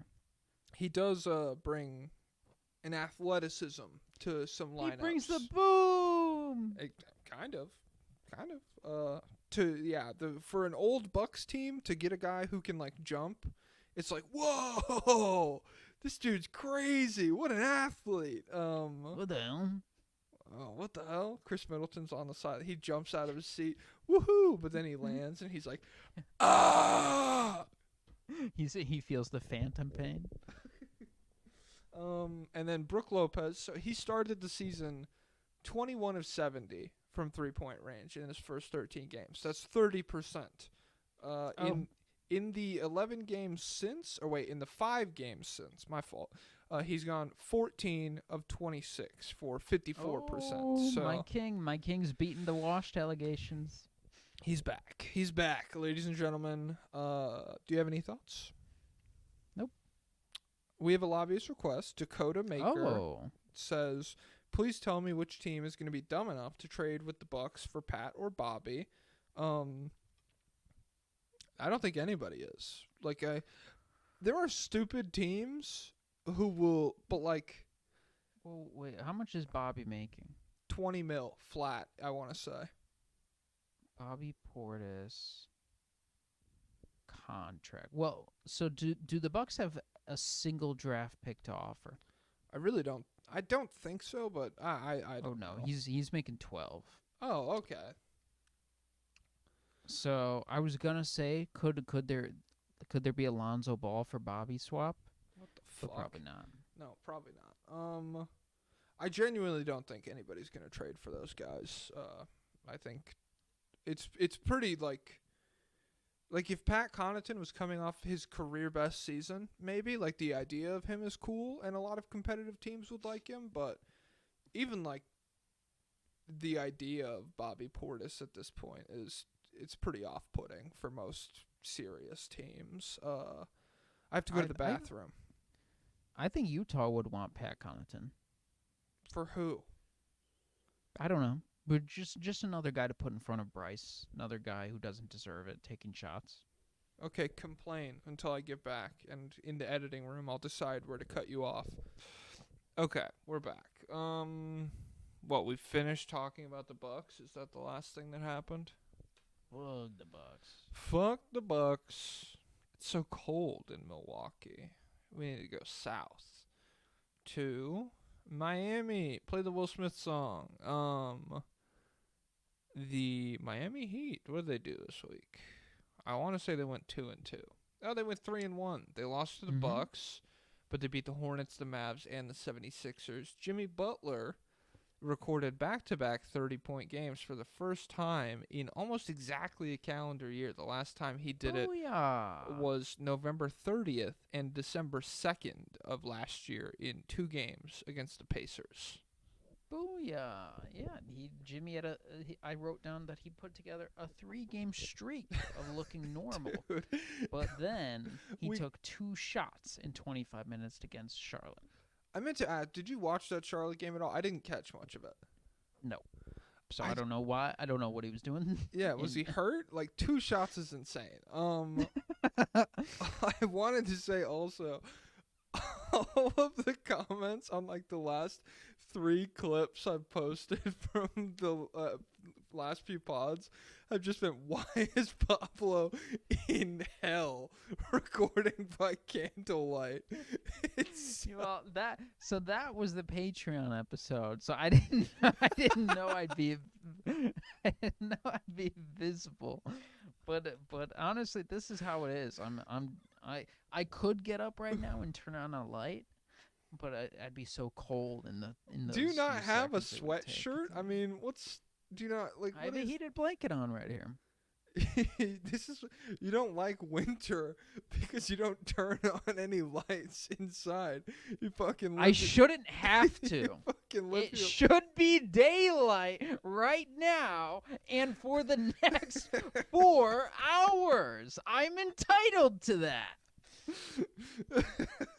You're like, it's cold and dark, and I was like, oh, I didn't realize it was cold and dark in your house, where you can control. You just choose to be a fucking baby about them. I have a heated blanket on. My feet are still cold. Oh, you poor thing. I'm so sorry. Do you have socks on? No. I mean, it's like you. I shouldn't have to wear socks in my own It's home. like you were born yesterday. Jesus. All right. No, I just have standards. Oh, okay. I mean, congratulations. I'm sure your standards are working really well. You're cold and you're crying right now. If I was born with handcuffs on, you'd say, just go get a key. Yeah, I would. That was a bar, guys? No, it Comment wasn't. down below if that was a bar. Fake woke. Go post that on Tumblr, and I'm sure it'll blow up. I'm sure it'll get 1,000 notes or whatever. Is that what's on Tumblr? I downloaded Tumblr once, and I actually got the name of a big university. I won't reveal it now, but I actually got the name of a university, and I've been waiting for them to reach out to purchase. NBA University. No, a real one. Wow. Okay. Is it true that is that the guy who used to pretend to be a girl on Twitter? I don't even know that guy. I didn't know someone was pretending to be a girl. I think it was NBA University. They claim allegedly that if you like go to his old tweets, he was like replying to girls pretending to be a girl. Oh, that's cringe. It's hearsay. So Hey. Oh, I wrote down. So Bam Adebayo tweeted out yesterday about and time. he deleted it. Yeah, he said about time to take that walk, or about that time to take a walk, referencing the popular tradition of leaving Thanksgiving Getting dinner. 10,000 steps a day. Yeah, leaving, smoking marijuana, then coming What? back to Thanksgiving intoxicated to eat dinner. What? I said maybe he's so bad this year because he's smoking too much. Maybe he looks sluggish, lazy, stupid, and unconcerned on the court. Am I right? A little Frank Ocean. If you Frank Ocean fans, comment down below. He is shooting 50% from 3 on 3 attempts in the last 7 games, though. So stretch big, man. Well, no, you just slandered Bam Adebayo. He didn't say anything about smoking weed in that tweet. He was talking about taking a walk. There's a lot of data that taking walks is really good for you. I took it as he's either clearing space for the Thanksgiving dinner by shedding some calories, or he's walking off the ones he just took in. So you are able. I guess this is in line with the rest of your gripes about the Batman and the Spider-Man and everything. You just take everything as face value to you. You have no ability to like go beneath just the surface and understand what somebody might be implying when they say something. Well, I just don't write fan fiction with other people's Hey, words. this is not fan fiction. This is an established. I mean, this has been done for longer than you and I have been alive. Taking a walk. I mean, maybe you're just not in tune with the culture. Maybe. Well, maybe you don't realize that you're a certain type of guy. Maybe you don't realize you're a guy who wears a beanie like all the time. So okay. you're a guy who has Aren't long you hair and a aren't you beanie Mr. all the Summer? time. You don't like so to be you outside?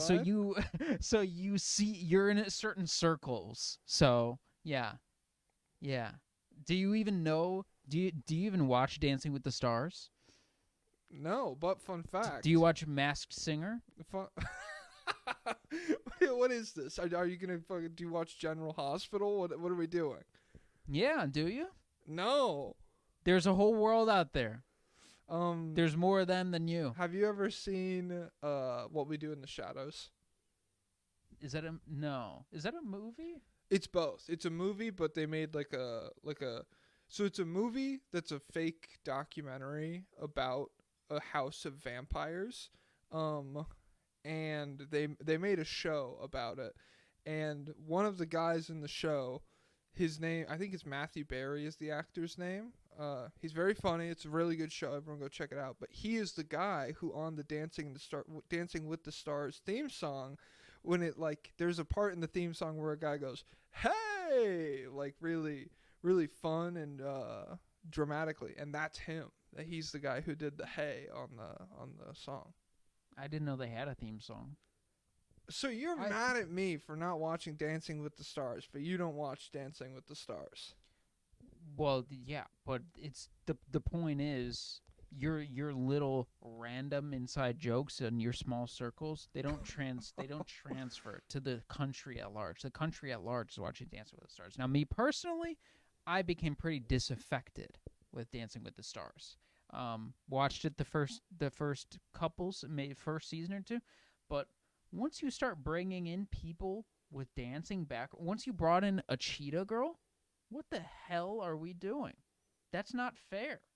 So no, I'm not watching that garbage. What, Charlie D'Amelio? The girl who got famous for dancing? What is this? That's fake. It's not real. Hey guys, let's do Cooking with the Stars. Let's do crazy competition where we get a bunch of celebrities. Like, let's get like Zac Efron and like what the hell, The Rock and Dave Bautista. Let's get them, and then let's get Bobby Flay. Wow. Okay, so you and your small hick town conservative mind, you can refuse to believe the implications of taking a walk. It's fine. I'm not going to force you to agree with me. That's the beauty of America. We all have different interpretations of these things, but the beauty of America is locking up weed guys. Hey, well, I mean, Bam's locking everyone else up, so maybe the tides are turning. Yeah, so the other stuff, the big story with the Heat, the Terry Rozier thing. So Terry Rozier hurts his foot, misses 2 games, and then spends the next 2 games coming off the bench. They've started Duncan Robinson in 4 straight, where he's averaged 14, 3 and 3 on 63% true shooting, 43% from 3 on 7 attempts a game. And yeah, I don't know. Rozier more as like a 6-man that if he's hot closes games, but doesn't necessarily have to close the games. That's I don't know. Given how he's played this year, I'm open to having him in that role. He doesn't need to be locked into the starting and closing lineups. Duncan Robinson's career is constantly revolving between 2 states, where the first state is, this is the worst player in the world, on the worst contract in the world, we cannot play this guy at all, to this is the most important player on our offense. So we need him taking 23s a game. We need him running around creating havoc. We cannot do anything unless he's out there.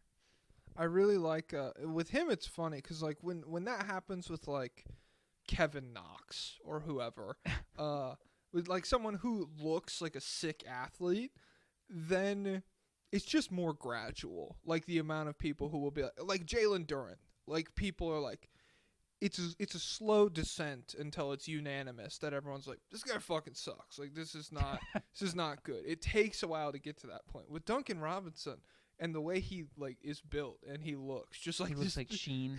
Yeah, just like the skinniest, goofiest white guy on the floor at all times. The second he stops like dominating everybody, people are just like, yeah, get this guy the fuck off my team. To be honest, I can't stand this guy. He's an embarrassment to the sport of basketball. So, yeah, good on him. Little bounce back. He's good. He's a talented fella. Was it last year he like took a little bit? Oh no, it wasn't defensively. Remember last year he had a little bit of a self-creation leap? I mean, I felt like it was more than coming into last year, he could not do anything on the ball. Or like the last time we had seen him, because he kind of fell out of the rotation with them. And then last year, I mean, like going from a 0 on the self-creation scale to like a 4, that's huge. Like that's what I felt he did. So yeah, I remember that. I'm trying to pull up his cleaning the glass so that I can see exactly how much of his offense is assisted versus how much of it is created. Guy with cleaning the glass subscription Oh. doesn't know about innuendos about smoking weed. That's so surprising. What's next? What's next? This guy doesn't get invited out. What's next? This guy, he gets his head dunked in the toilet at school. I always felt like that one was like when you see that in a show, it's like Jesus Christ. Even I get that you guys are bullies, but it's kind of crazy. 82% of all his offense is assisted this year, which is low, which is down from 85 last year. And before that, it was 98, which was 0 percentile. Cool. So he's a play finisher. Doing a little bit more. All right. We have a lobbyist request. Frederick Borner says, "Happy holidays, fellas. Please discuss the viability of changing all of the clocks and calendars in Jimmy Butler's house to trick him into thinking it's already April, thus making him lock in fully." So this message, Frederick Borner is on friend watch for me. Is this a guy that we are supposed to ignore? No, not ignore, but we got to keep tabs until I get a full reading on. And so the last 2 times he's asked a question, it was sus. This one really does not seem like one that my friend would say. I don't think my friend knows what Jimmy Butler is up to. You should ask your friend next time. You'd be like, "Hey, well, you watching any Heat lately?" There's no way he is. He's busy. He's busy. He's busy following every Twitter account that breaks NFL news with like no followers. He said yesterday, "Okay, I have a secret obsession, and it's following newsbreakers in the NFL that like don't have profile pictures on Twitter." And he's like, "But this one, I swear he's right." And he was right. He had the Eberflus firing early. Damn. So he's like so dropping I feel like dimes. I feel like he's not juggling that with Jimmy Butler. Yeah. With keeping tabs on Jimmy Butler. That's not those don't sound like two things the same guy would do. I don't know if he knows the calendar meme. No, I feel like you would know if he knows. Like he would be someone who knows that is probably. These are Heat fans we're talking about here. He'd probably be a bit more vocal about it. And well, yeah, he does have the Heat profile picture on the Patreon, but I thought that could be part of the character. You are such a fucking psychopath. The Pacers 3-1 this week. They beat the Blazers, Pelicans, and Wait, what was his question? It was moving the time forward to trick Jimmy Butler. Oh, I think just put Jimmy Butler in a like hyperbolic time chamber looking place where he doesn't know the time and like, he doesn't know how much time has passed or if it's daylight or whatever. And then, but he would have him consent to this. He would appreciate this because he's that kind of guy that would be like, yes, I'm a tough enough guy to. And you only let him out to play games? Yeah, but he wants this too. It's so funny to imagine like a month from now, just stark raving mad Jim. Like he is an insane person who has been broken by solitude. Just like stumbles out onto the court with like one shoe on and like his eyes are different sizes and he's just like, what's going on? Who are you? Just completely. He starts dunking on his own teammates. Bam's like, whoa, dude, chill out. Let's take a walk. He kills him. He's anti-drug now. So the walks are for killing now, guys, and we're stupid if we didn't know the walk was for killing, everybody? I'll take you on a walk. I'll take you on a walk if you keep acting up like this. I love the videos where the Rizzler where he looks like annoyed at Big Justice, or not even annoyed. He just like looks at Big Justice, and then all the comments are like, "I really liked you, kid. I'm gonna miss you. I'm gonna miss you, kid." Look, you know what they call him in France? There is law. No, le charisme, because he's charismatic. Oh, Yeah, because I got a screenshot of a French meme of him where it was like, "Je peux te voir le charisme." did you take French? I actually did. I took French in high school for 2 years. I should know way more. I don't know any French. I was gonna say that was crazy. But I've also been doing, since moving to DC, I do a lot more fake French accents. Just 'cause I hear French people on the street more, and then once we get out of earshot from them, I make fun of them to my girlfriend. Oh, Yeah, francophobe. my girlfriend is fluent in French, by the way. Bonjour. Bonjour. So what? Can I talk about the Pacers now, or do you have any more? Go ahead, get them out of here. schizophrenic thoughts about your friend? Get the Pacers out of here, okay? Hey, the Pacers 3-1 this week. Beat the Blazers. Beat the Pelicans. Beat the Wizards. Lost to the Bucks. Halliburton bounce back week? Question The mark. fug. What did he do? Oh, last 4 games he's 25 points, 10 assists, 47% from 3 on 12 attempts a game, only 2.3 turnovers, 67% true shooting. Against the Blazers, no Klingon, parentheses, so it's not the same defense, but still solid. 28 points, 10 assists, 77% true shooting against Portland. Watching some of these games, it does feel closer to, vintage Halliburton, quote unquote. They were all at home. Yeah, they were. The game they lost to the Bucks was on the road. Jackson Frank was cooking. People are such babies because he was right. He wasn't right. Jalen Williams wasn't top 20 when he said that, but I don't know. Whatever. I don't know. I don't know. I don't know. What do you know? What do you know about the Pacers? I don't know. Could you? Legitimate? Yeah. I mean, I thought you still had more to say. well, Mathurin had a down week, but beyond that, not. Oh, Like, Ben. So yeah, the only thing I have on the Pacers is Benedict Mathurin is going to face off against Jaden Ivey. oh, that'll be they're fun. both peaking. Damn, they're both climaxing. Oh, Whoa. Yeah, Matherin's last 4, 18 points, 9 rebounds, 52% true shooting. Before playing the Blazers, where he played well again, he had 4 straight games shooting below 40% from the field. He's had a great season so far, so I'm not really like that worried about him or anything, but it just feels notable. yeah. I don't have anything else on the Pacers. I have so much for every other team left. Wow. Okay, cool. Hope your friend's not a Pacers fan. No one is. The only person I know who's a Pacers fan is Ben Pfeiffer. And Disgusting. That guy's he's like Hatsune Miku. He's not even real. And he's from California. He lives in California. So what the fuck? What the I mean, fuck? he doesn't even have to go through the pain and suffering of living in Indiana. He's outsourcing that. Yeah. Classic coastal elite. Him and Gavin Newsom probably have brunch a lot.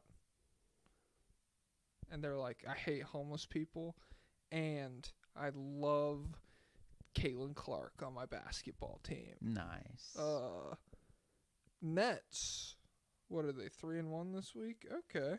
Beat the Sun. Oh, yeah, this is another team where it's like, what the fuck are we doing? Because they lose to the 76ers. They lose to the Jared McCain, Tyrese Maxey 76ers. And then they beat the Suns, the Warriors, and the Kings. So they're 3-1 this week.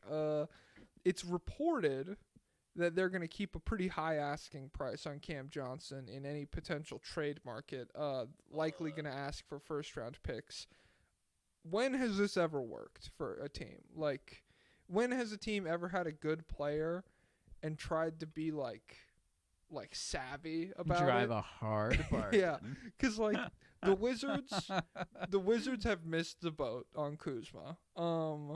Like they could trade him. I think he'll get traded, but it's not going to be for as much value as Bruce Brown will be traded any day now. Yeah, Bruce Brown. Jeremy Grant in Portland. The tweet I saw was like it mentioned those three guys, and then it was like the Kings could have gotten 2 firsts for Harrison Barnes, but they held on to him. And for that one, I was like, what? When? I don't know. I didn't follow it up, but yeah. Regardless, just take like a fair price on Cam Johnson, and then maybe you could do like a bidding war. Like maybe then 2 teams will be like, I'll give you 2 firsts for him, but like starting at 2 firsts. No, yeah, that's insane. And for every other team, like, when has overpaying for a role player ever worked too? I don't know.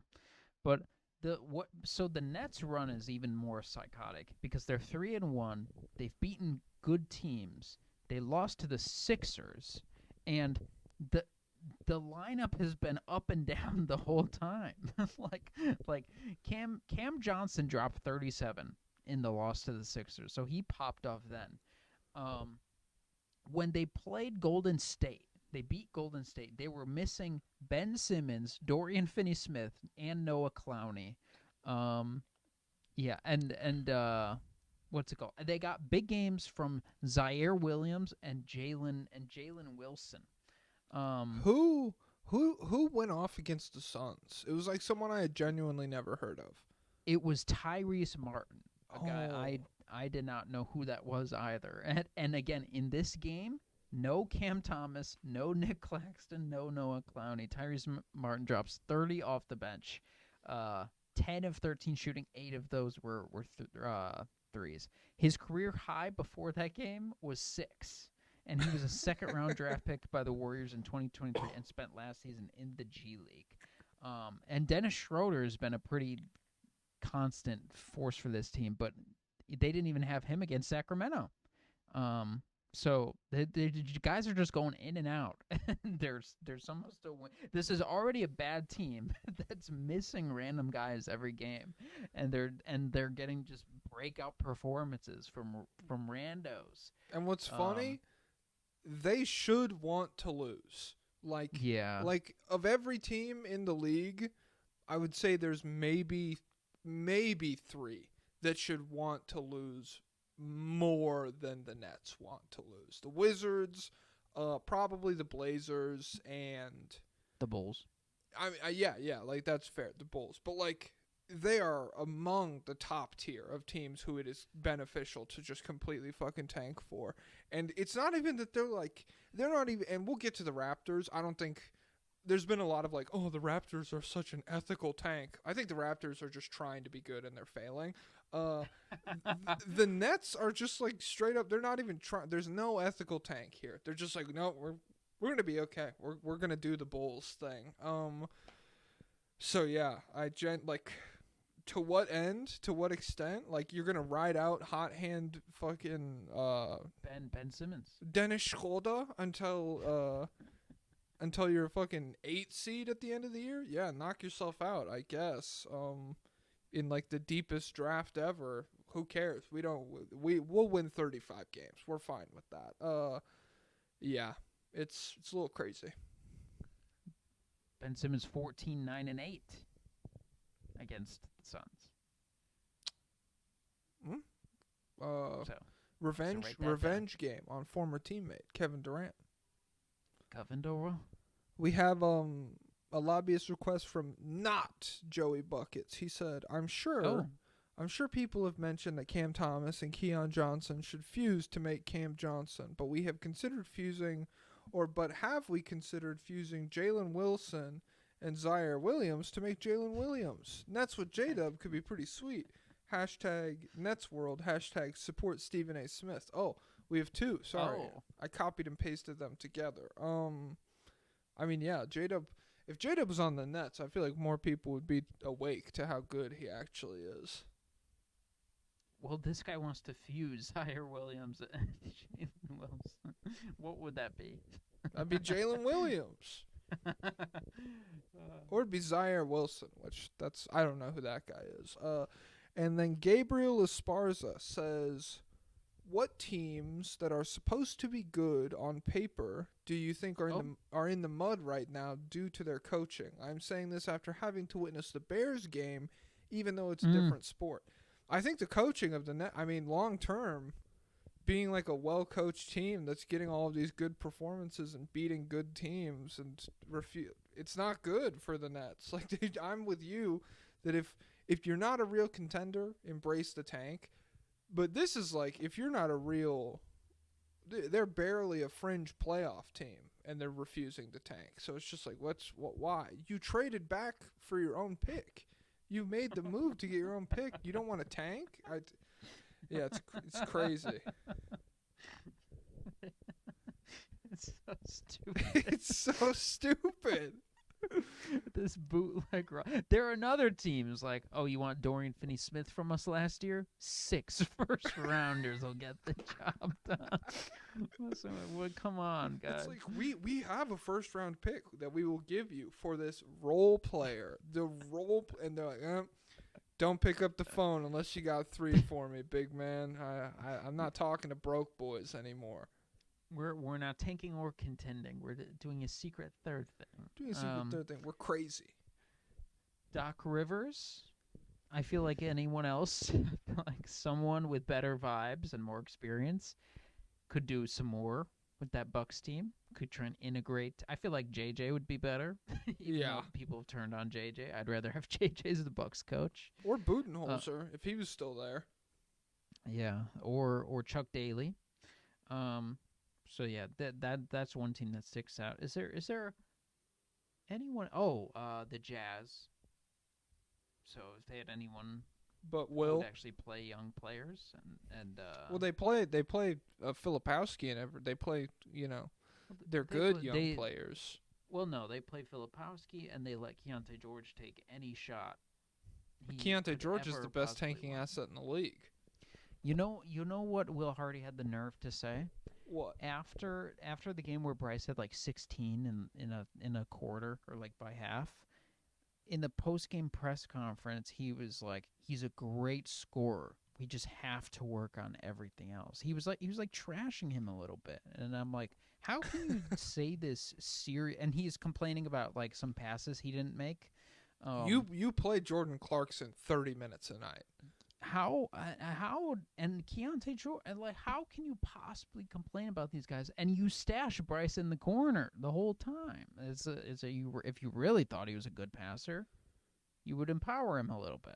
But yeah, so Will Hardy, 4 horses, 4 unknown directions. Will Shardy. Yep. All right, we're 2 hours already. We did the Hawks. Let me skip those motherfuckers. Skip them. They suck. Those they'll never beat the Cavs. 158. Let's talk about the never Windies. beat the Celtics in a series. Oh fuck. The Bulls 2-2. Oh. They beat the Wizards. They beat the Hawks. They lost to the Grizzlies. They lost to the Magic. It's reported that Vucevic could be available for as little as 2 second-round picks. So this really, they're doing, like, that's the sensible thing. That's the kind of stuff that like a Brooklyn team should be like, hey, whoever you can have whoever for literally anything. Do what you got to do, and then allow bidding wars to kind of naturally develop, which like I don't think that's gonna happen with Vucevic. I think maybe 2 teams will offer like a second-round pick or something, but yeah, not starting the price at like a first and a young player for Vucevic it's I don't know, it's a sign of not complete, just like vegetative state at the wheel. In terms of the Bulls front office, the horses haven't started running yet, so no, I take it the opposite way. Vucevic is he's final for the first time since you traded him. He's playing like Orlando Vooch, which you thought was so good He was so good you thought I have to give up 2 second-round picks to get this guy. I just have to. He's going to change this franchise. He's finally back at that level after years of sucking, and they're like, fine, I guess we'll pull the plug now. 2 second-round picks, and this is a center-needy market. The Pelicans need one. Who else needs one? Well, the Hawks. I mean, he's a 7-footer. I mean, I would try and sell him there. Like, there's teams out there that could use a 7-footer who doesn't get free throws and can make threes. I mean, the Suns already have Nurkic taking like 2 threes a game, so it's not going to get worse. And so they really, like, when he finally would have a single, like, bit of trade value, they're like, fine, we'll give him to you for nothing. But honestly, I'm just okay getting him off the roster. But yeah, so Jake Fisher has reported that they're okay with making their entire roster available for trade, in an attempt to shed salary and improve their draft position. That better not mean Kobe or Patrick Williams. I've been seeing more Patrick Williams trade momentum. No matter where he goes, we're gonna lose that trade. But league figures have openly questioned why the Bulls front office had been rather inactive to this point since their major acquisition since 2021.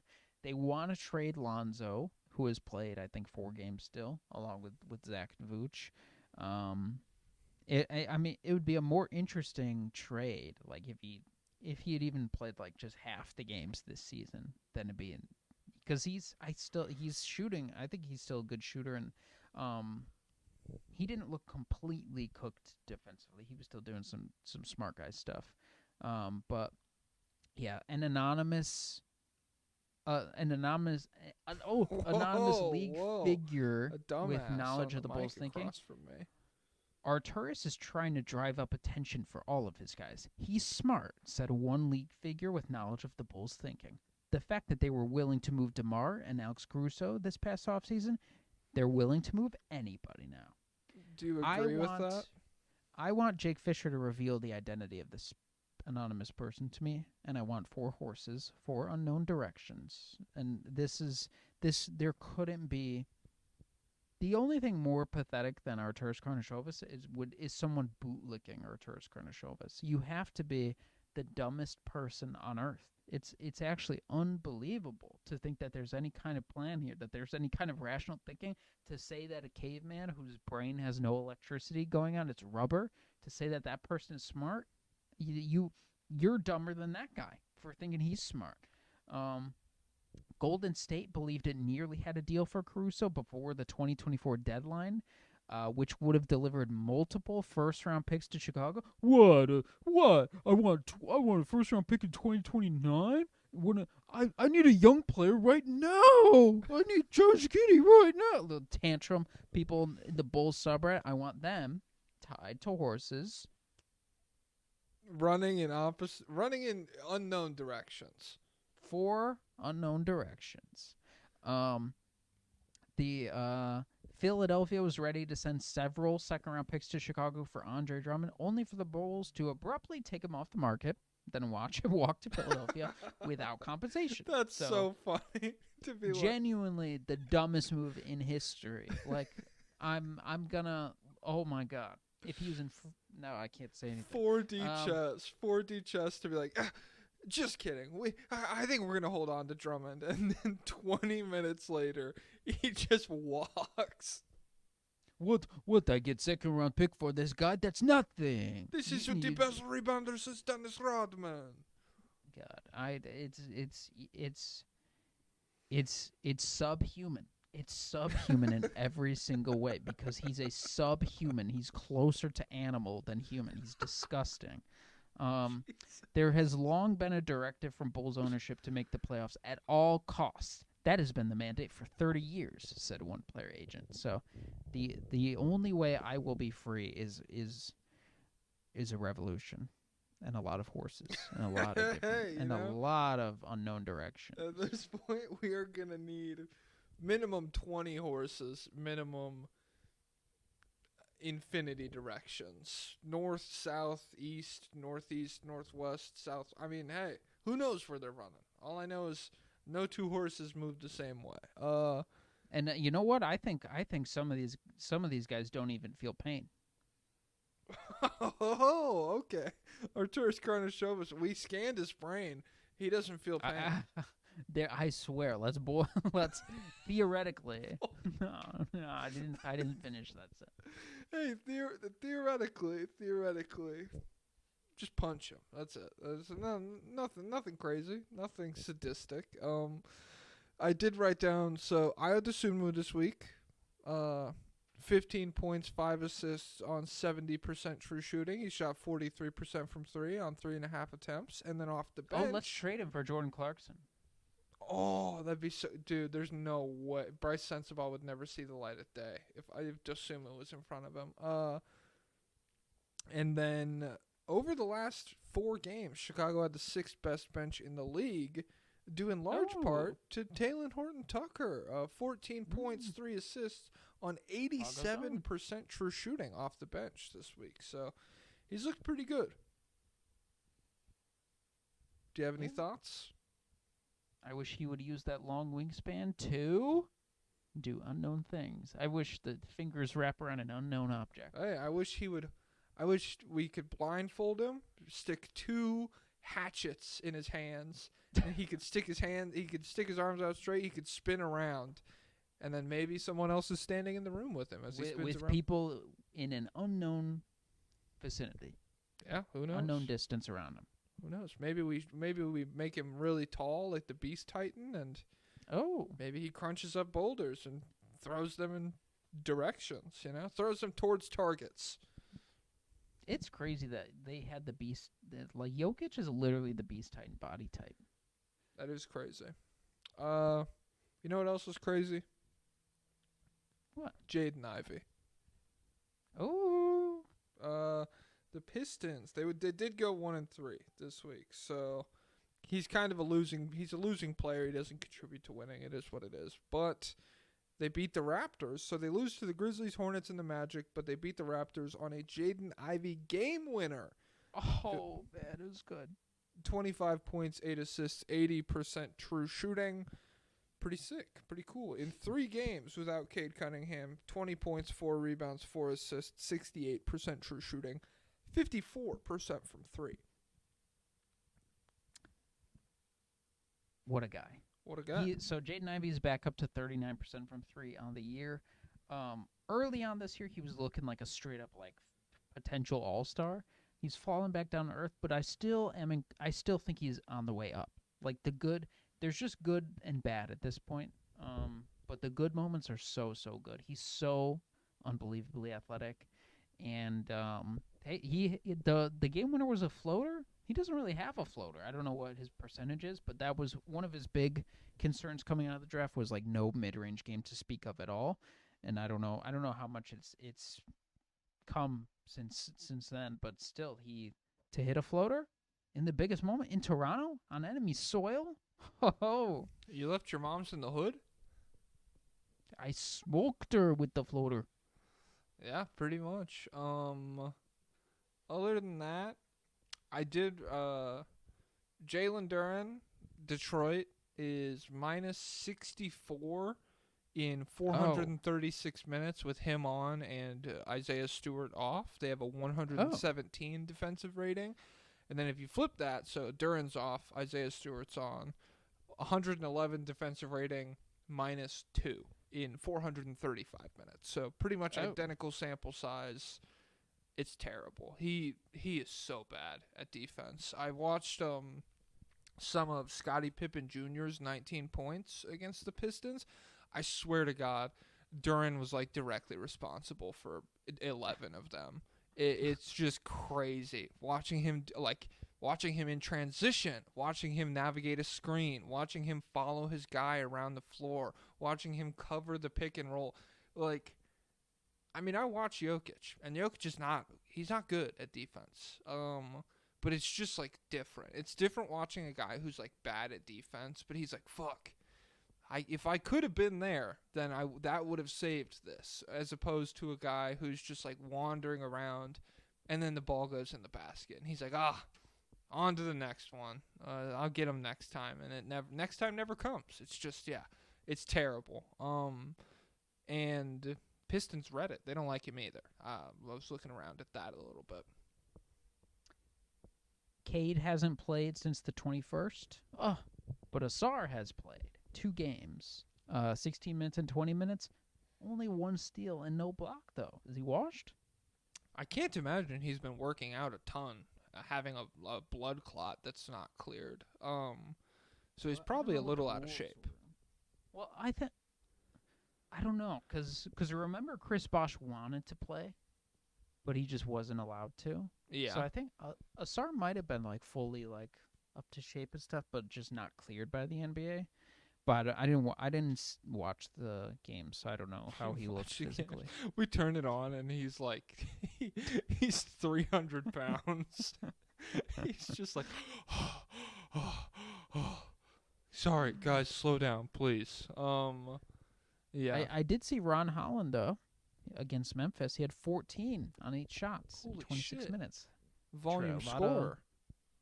A lot of transition opportunities. Some interesting half court. Some interesting Euro step goodness. It's good stuff. I don't have anything else on the Pistons. You want to keep it Get pushing? them out of here. Get them out of here. Get them out of here. I don't care. Shut up.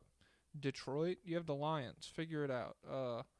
Hey, they survived the Bears barely. The Hornets 0-4 this week. I didn't even write down who they lost to. I know they lost to the Knicks, but beyond that, I don't remember. LaMelo. So he didn't play against the Knicks, but in 4 games. I wrote down they're 1-3. Well, that was probably before they lost to the Knicks today. Oh crap. Yeah. God, this guy's not up to date. So, LaMelo in the 4 games prior to that Knicks game, he was averaging 48 and 8 on 56% true shooting. I think he set his career high like 3 times in a week. We already we talked about him in like the real or fake stuff, and I do think he's more real than he is fake offensively, but like we are just in the midst of like an otherworldly tough shot making clinic, and even with the tough shots going down, he's still at 56% true shooting. So it's like I don't know. This is definitely not the floor of where his efficiency could be if we got some more variance in the stats and everything. His score numbers are crazy. Like, and just recounting them. 32, 44, 50, 35, 12, 31, 26, 35, 38, 31, 25. The last 4, he's averaging 40 points per game on 32 shots. His 50-point game took 38 shots. The game against Miami, he scored 32, but it was on 35 shots, and he took 23s.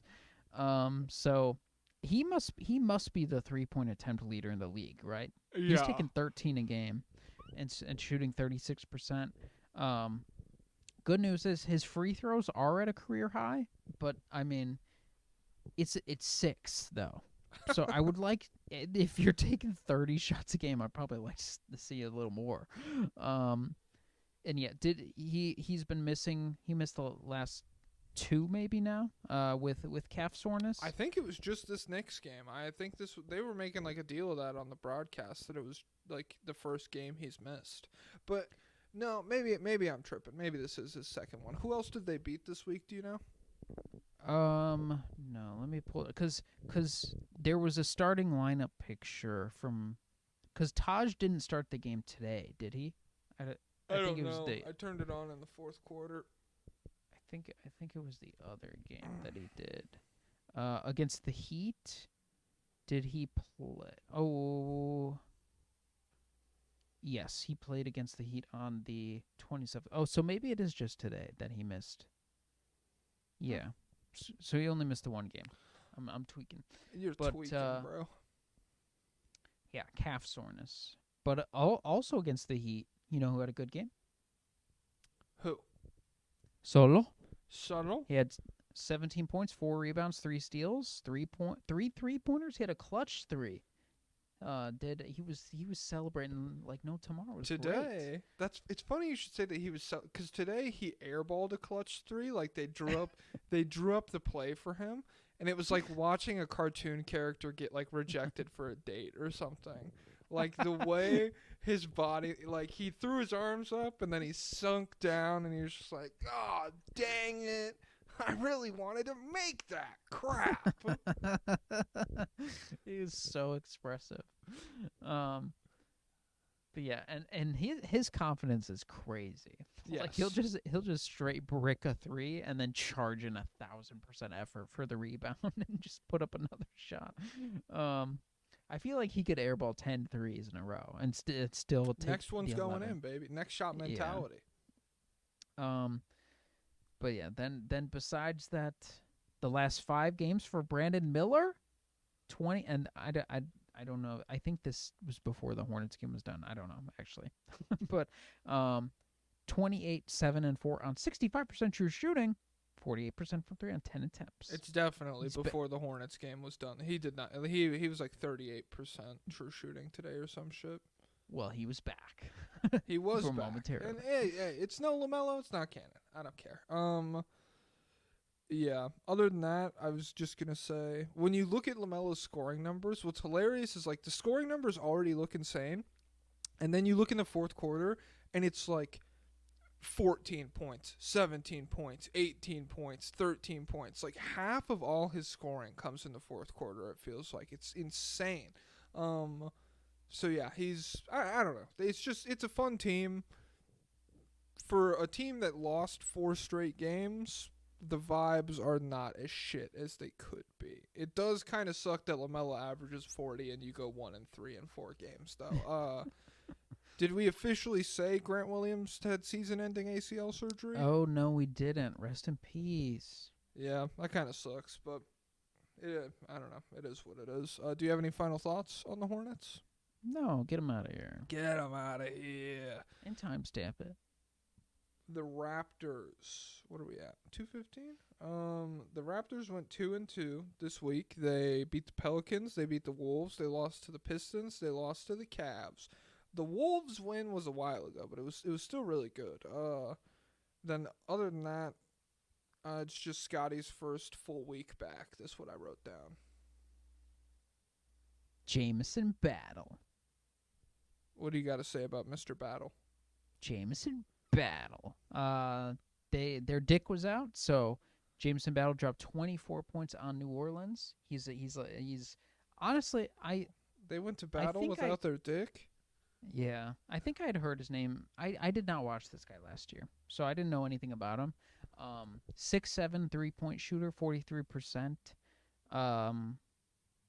Yeah, on the year, there's Aaron Rose. I think he's on TikTok too. He wrote a SI article saying Toronto's initial plan for Battle was straightforward: stash him on an Exhibit 10 deal, keep his G League rights, and maybe see if he could figure something out.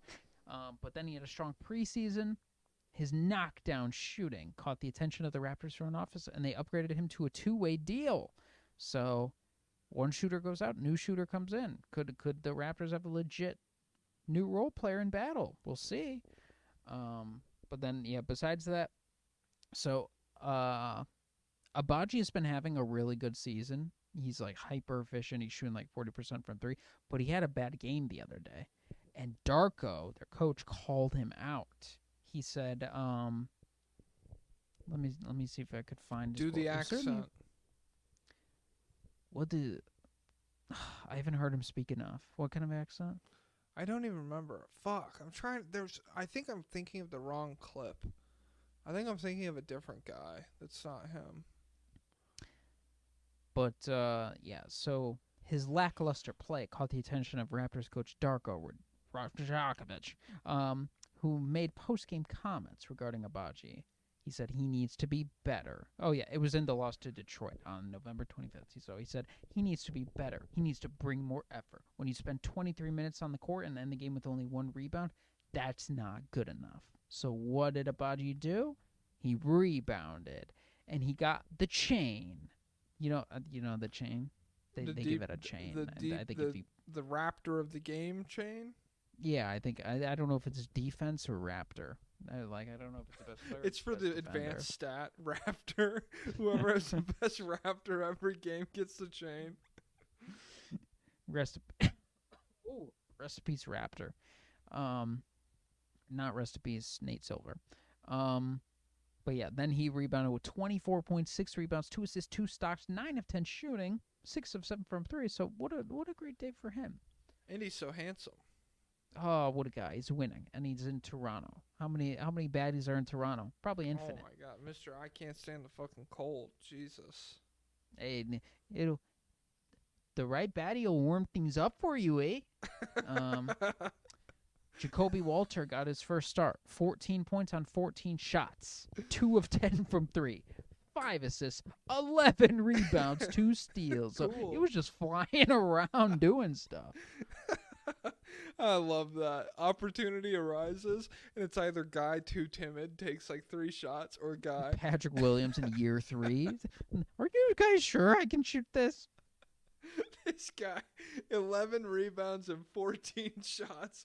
So he said, "I'm a star, man. I am the show."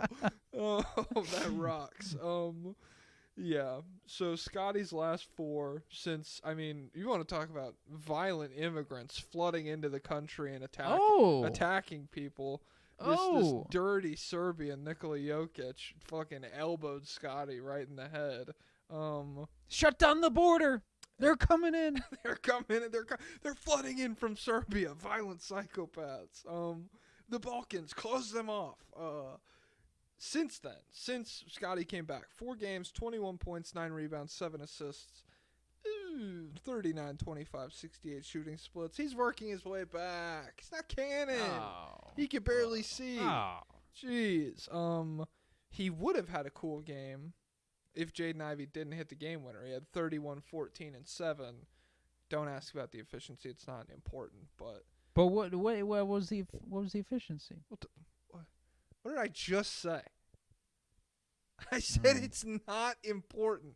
And you fucking come over here by candlelight. You probably rode over on horseback to say, "Oh, what was the efficiency, sir? Sir, what did he shoot from the field?" Shut the fuck up about it. Damn, bro. Damn. You think I've got a horse? I've got nothing but a mule. He's got a lame leg. Lame leg. It's all I've got to get around on. I've run a... Damn, what? I deliver coal ashes to everyone's house. The ashes. I deliver pop shies and willy tinks. I thought willy tinks were illegal. So after the Portsmouth Agreement of 1460, they agree in the magistrate. That's why Pablo's recording by candlelight, everyone. It's not that he refuses to get up and turn on the lights. It's that he's manufacturing tiddlywinks in his apartment, and I don't want the Lord to see me through the window. It's actually so cool. You're such a fucking you probably. Oh, I need to turn on the heater. Why don't you, dude? Maybe you should turn it on before we start. Well, back then it was a little toasty. You're so stupid. Okay. Well, actually, I have it on low, but I think it's really taking its sweet time in the intervals of turning on. The 76ers, who gives a fuck? 1-3. Oh. 1-3. They beat the Nets. They lose to the Rockets, the Clippers, and the Grizzlies. You get 41 points out of Maxey, and you still lose to the Rockets. That's disappointing. That's all I wrote down. So, full report from Kyle Neubeck. Full report from the Sixers. Joel Embiid is out. Paul George is in practice participating. Caleb Martin partially practiced. Lowry remains out, so they're still dying.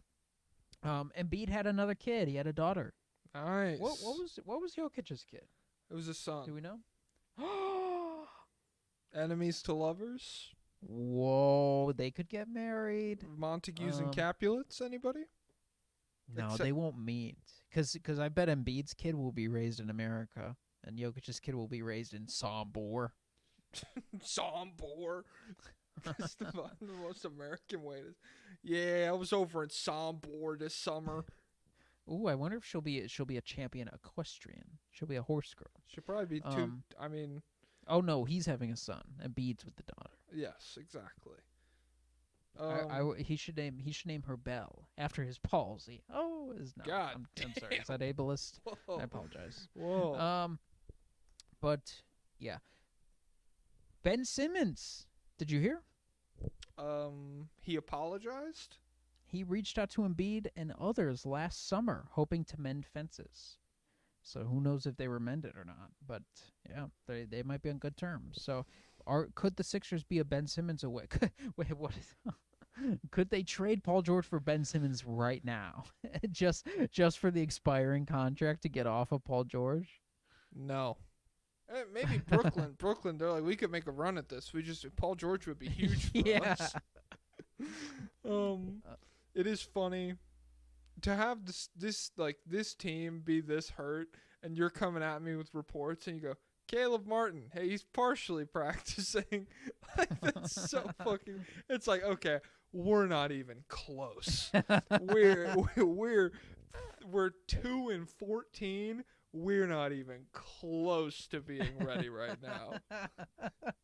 That's so funny. Yeah. The team and Embiid have sought a half dozen medical opinions. So this is before he signed the extension.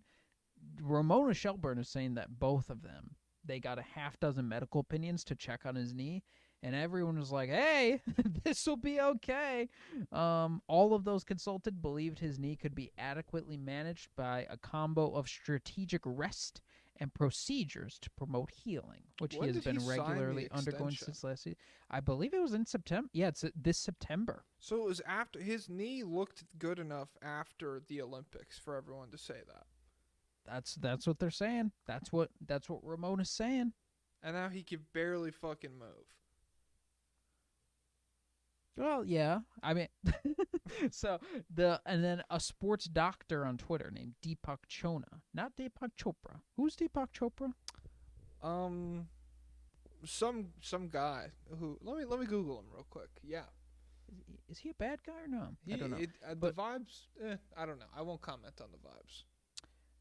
Sports doc on Twitter says that Embiid's knee is in 2012 Dwayne Wade territory, where he's had like a few different meniscus clippings and stuff. And so he said it's probably going to be more missed games, more stat dips, stretches of brilliance, but just not sustainable. And we're just going to go down that trajectory. And by 2014, Dwayne Wade was pretty much cooked. And then he had like a little bit of a rebound, enough to trick the Bulls into giving him $40 million. But then he immediately just gave up on life because he scammed our brain dead front office. I'm burping. Our old brain dead front office, who, even though they're not still working, I'd still like to arrange them and a few horses. Hey, if you want to Jokic, hit me up. We need your horses for some stuff. Which directions can they run? Any. It is funny looking around, like online. All of Sixers Twitter, is just like he's done, and everyone is there's no hope. There's no hope. Famously rational people. Yeah. It's just like I've seen some like the game where he scored 70, like the NBA Central tweet of that game, is popped up on my timeline like 5 times today with Sixers fans quoting it, being like, oh, well, at least I didn't take this guy for granted while it was happening. You guys are going to have to give him his flowers in retrospect because you were being mean to him when he was actually going on. So yeah, there's just like there's no hope that it's even when he is playing, it's not like the way that he looks, the way that he moves, even though I'm sure he'll probably be good for like 28 points a night on like whatever true shooting percentage through a combination of like hot jump shooting stretches and his ability to still get to the free throw line. He just like looks, it's hard to watch. It's like, Jesus Christ. So yeah, most of the hope is draining out of the fan base, it feels like, and And they're like, let's build around our 2-6-2 guards instead. oh my god, yeah, we drafted Steph Curry, ladies and gentlemen. We drafted dancing Steph Curry, so get ready for that pivot. No, but in the subreddit, they're posting stuff about Cooper. they're posting pictures of Tim Duncan next to David Robinson. Well, it's just like, I mean, I don't feel like anything could happen with the lottery, and maybe the Sixers will be in the lottery, but I do still believe that, like, the Sixers, there's at no point will they pull the plug on this season. I don't feel like that'll happen. Like, they... Unless Embiid's out for the year. Yeah. Like, guaranteed. Like, they'll still throw out Paul George, and they'll still throw out Maxey and McCain and everybody. And when Embiid can go, he can go. And I think they'll still, like, scrape their way into the play-in tournament, where I feel like they would win those games and make the playoffs. So, yeah, like, when you stack them up against... I mean, the only seriously tanking team at this point is the Wizards, but when you stack... Just wait for the Bulls once we sell off everybody. Watch Giddey go on, like, a fake MVP year. No, watch us trade only Patrick Williams, only Lonzo, and Kobe for something horrible. Nice. Oh, man. Who's left? The Wizards? Oh, my God. The Wizards. The Wizards. 2:30. Hey, there we go. Wizards. Let me open up my fucking notes. What do I have here? Yeah, you would. Yeah, you would. Didn't you go to a game? Shouldn't you have I watched your them play the eye test Bulls. logged? The tank is fully on. That's they went 0-4. They lost to the Clippers, Bulls, Pacers, and Celtics. You know, they're welcoming all challengers. Anyone who wants to try and lose to them, go right ahead. You don't have it in you. In the Bulls game, The Hawks do, though. I saw Kyle Kuzma take 12 straight shots. Like, he opened the game with, like, 15 points on 11 shots or something in the first quarter. And, like, every time, not a thought of passing it the entire time. It was so crazy. So, yeah, we have one lobbyist request. Shangoon Lover, 299. Says, similar to Pablo's descent into madness surrounding Ice Bryce's lack of playing time, could we see something similar in the future from Jack if Kuzma isn't traded before the deadline in regards to Bilal's amount of shots? If Kuzma is still on this team after the deadline, you won't. I mean, I'm not like Pablo. I'm not going to sit here and complain. I'm a man of action. I know where to find horses. I know where, I mean, and listen, do I know where to find people who I want to see ride these horses in any direction? I mean, who knows where? Do you know which direction thgoing to run? No, I just know they're not going to be running together. I like solitary horses. Yeah. I'm not going to wait around complaining about Will Fraudy online. Bilal's getting 12 he's getting 16 shots a game post all-star deadline, trade deadline, whatever. He's going to be hooping. Kuzma will be gone. I won't have to live through that because it's Pablo's cross to bear. You wronged someone in a past life. No, I wronged Danny Ainge. You wronged someone, so you root for the Bulls and you like Ice Bryce. That's your thing. I exposed Danny Ainge for ruining Markelle Fultz's jump shot via the MK Ultra program. Now he's taking it out on me. You know, the Utah Jazz... No, I should save it. No, I should... who cares? The Utah Jazz take the least mid-range shots in the league. They go games without taking mid-range shots. Okay, the mid-range is the worst shot in basketball. Then they drafted the greatest mid-range shooting prospect in the history of basketball to take no mid-range shots. Hey, I'm the Savannah. I'm the Sahara Desert. Let me draft water. Huh? Let me draft ice. All right. You saw Alex Sar's career high. I did. He's good. He's genuinely good, and it was funny. Guy who went to the best game of his career in person. Now that guy's got juice. That guy's making all his threes. You wouldn't get it. I wouldn't expect you to. He's real. He's real.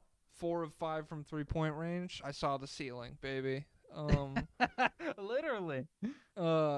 Yeah, it was just funny because before I went to that game, the D Lee guy on Twitter, the Hawks guy, he literally tweeted out something that was like, yeah, our guy's been stinking it up from 3, but the guy in Washington's been way worse. And then the 4 of 5 from 3, it literally boosted him over Ricochet in like percentage and makes and everything. And I was like, pretty funny how that works. Loser. The most pathetic war in history. And then they beat the Cavs twice. So he's up. Whatever. He's up. Jordan Poole is up, 4th in the league in steals. Holy shit. He can defend. I'll tell you He what. can go. He can go. I'll tell you what. I went to a game where he had 6 steals. That guy's crazy. Whoa. And you know, Kuzma's going to miss the next 2 games. So Thank God. Bilal back momentarily? It won't be enough. His confidence has been shattered. I'm an empath, so I feel what he's Well, feeling. I could just tell he's not. He's too passive. He's too passive. He's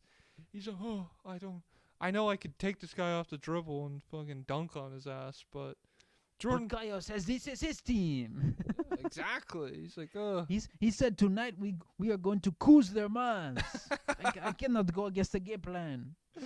He said I better kick out to Corey Kispert so he can go 25% from that's seniority, man. He's been on the team longer. Every single bad team is posting Dylan Harper highlights. Wizards subreddit, they're going to war. Like, there's a bunch of people who are like, Ace Bailey's better than Cooper Flag. He's better. And it's like, if we draft, that would be the Wizards. If that's still a debate by draft time, we're going to need a lot of horses. We're going to need a lot of horses. If the Bulls end up with Ace Bailey after all of Could this. you imagine? Well, listen, Ace Bailey at like the 1 or 2 or 3. If it's at like 6 or 7, then I'm okay with it. I'm just saying, yeah, it would be very Bulls Wizards pill to get the lottery, get the first pick, and be like, we've seen enough from this Flag kid. We need Ace Bailey. We need an ace to save us. Well, you know what the good news is? What? The Bulls' stupidity works in their favor in this one, where I could see them seeing the Dylan Harper highlights and be like that was the trigger to finally sell everyone and be like, his dad was literally on our team. We have to get that guy. We have to. It'll be just like the 90s. God. Bring back the 90s. Bring back, oh my God. If I could watch Friends air on cable TV and then pick up my wired telephone and call up my friend and be like, dude, did you just see the new episode? Oh, it was so funny. Let's go to the coffee. Let's go to Starbucks. This new swanky Starbucks that just opened on the corner from me. It's like this weird chain. I'd never been, but it seems pretty cool. They have weird names for the drink sizes. Yeah, grande and venti. That's gay. That's so gay. That's gay, but it's kind of cool. We're in like a transitory period, so it's like gay guys they dress cool now and stuff. So like we kind of like them. You have any thoughts? No, I'm ready to go turn on my furnace. Hey, he's ready to go take a walk, everybody. Oh God, I'm gonna have to get real warmed up before I leave the house. All right, Pau Gasol, this guy's freezing to death. Save his life. Lay down a list of what is wrong. Things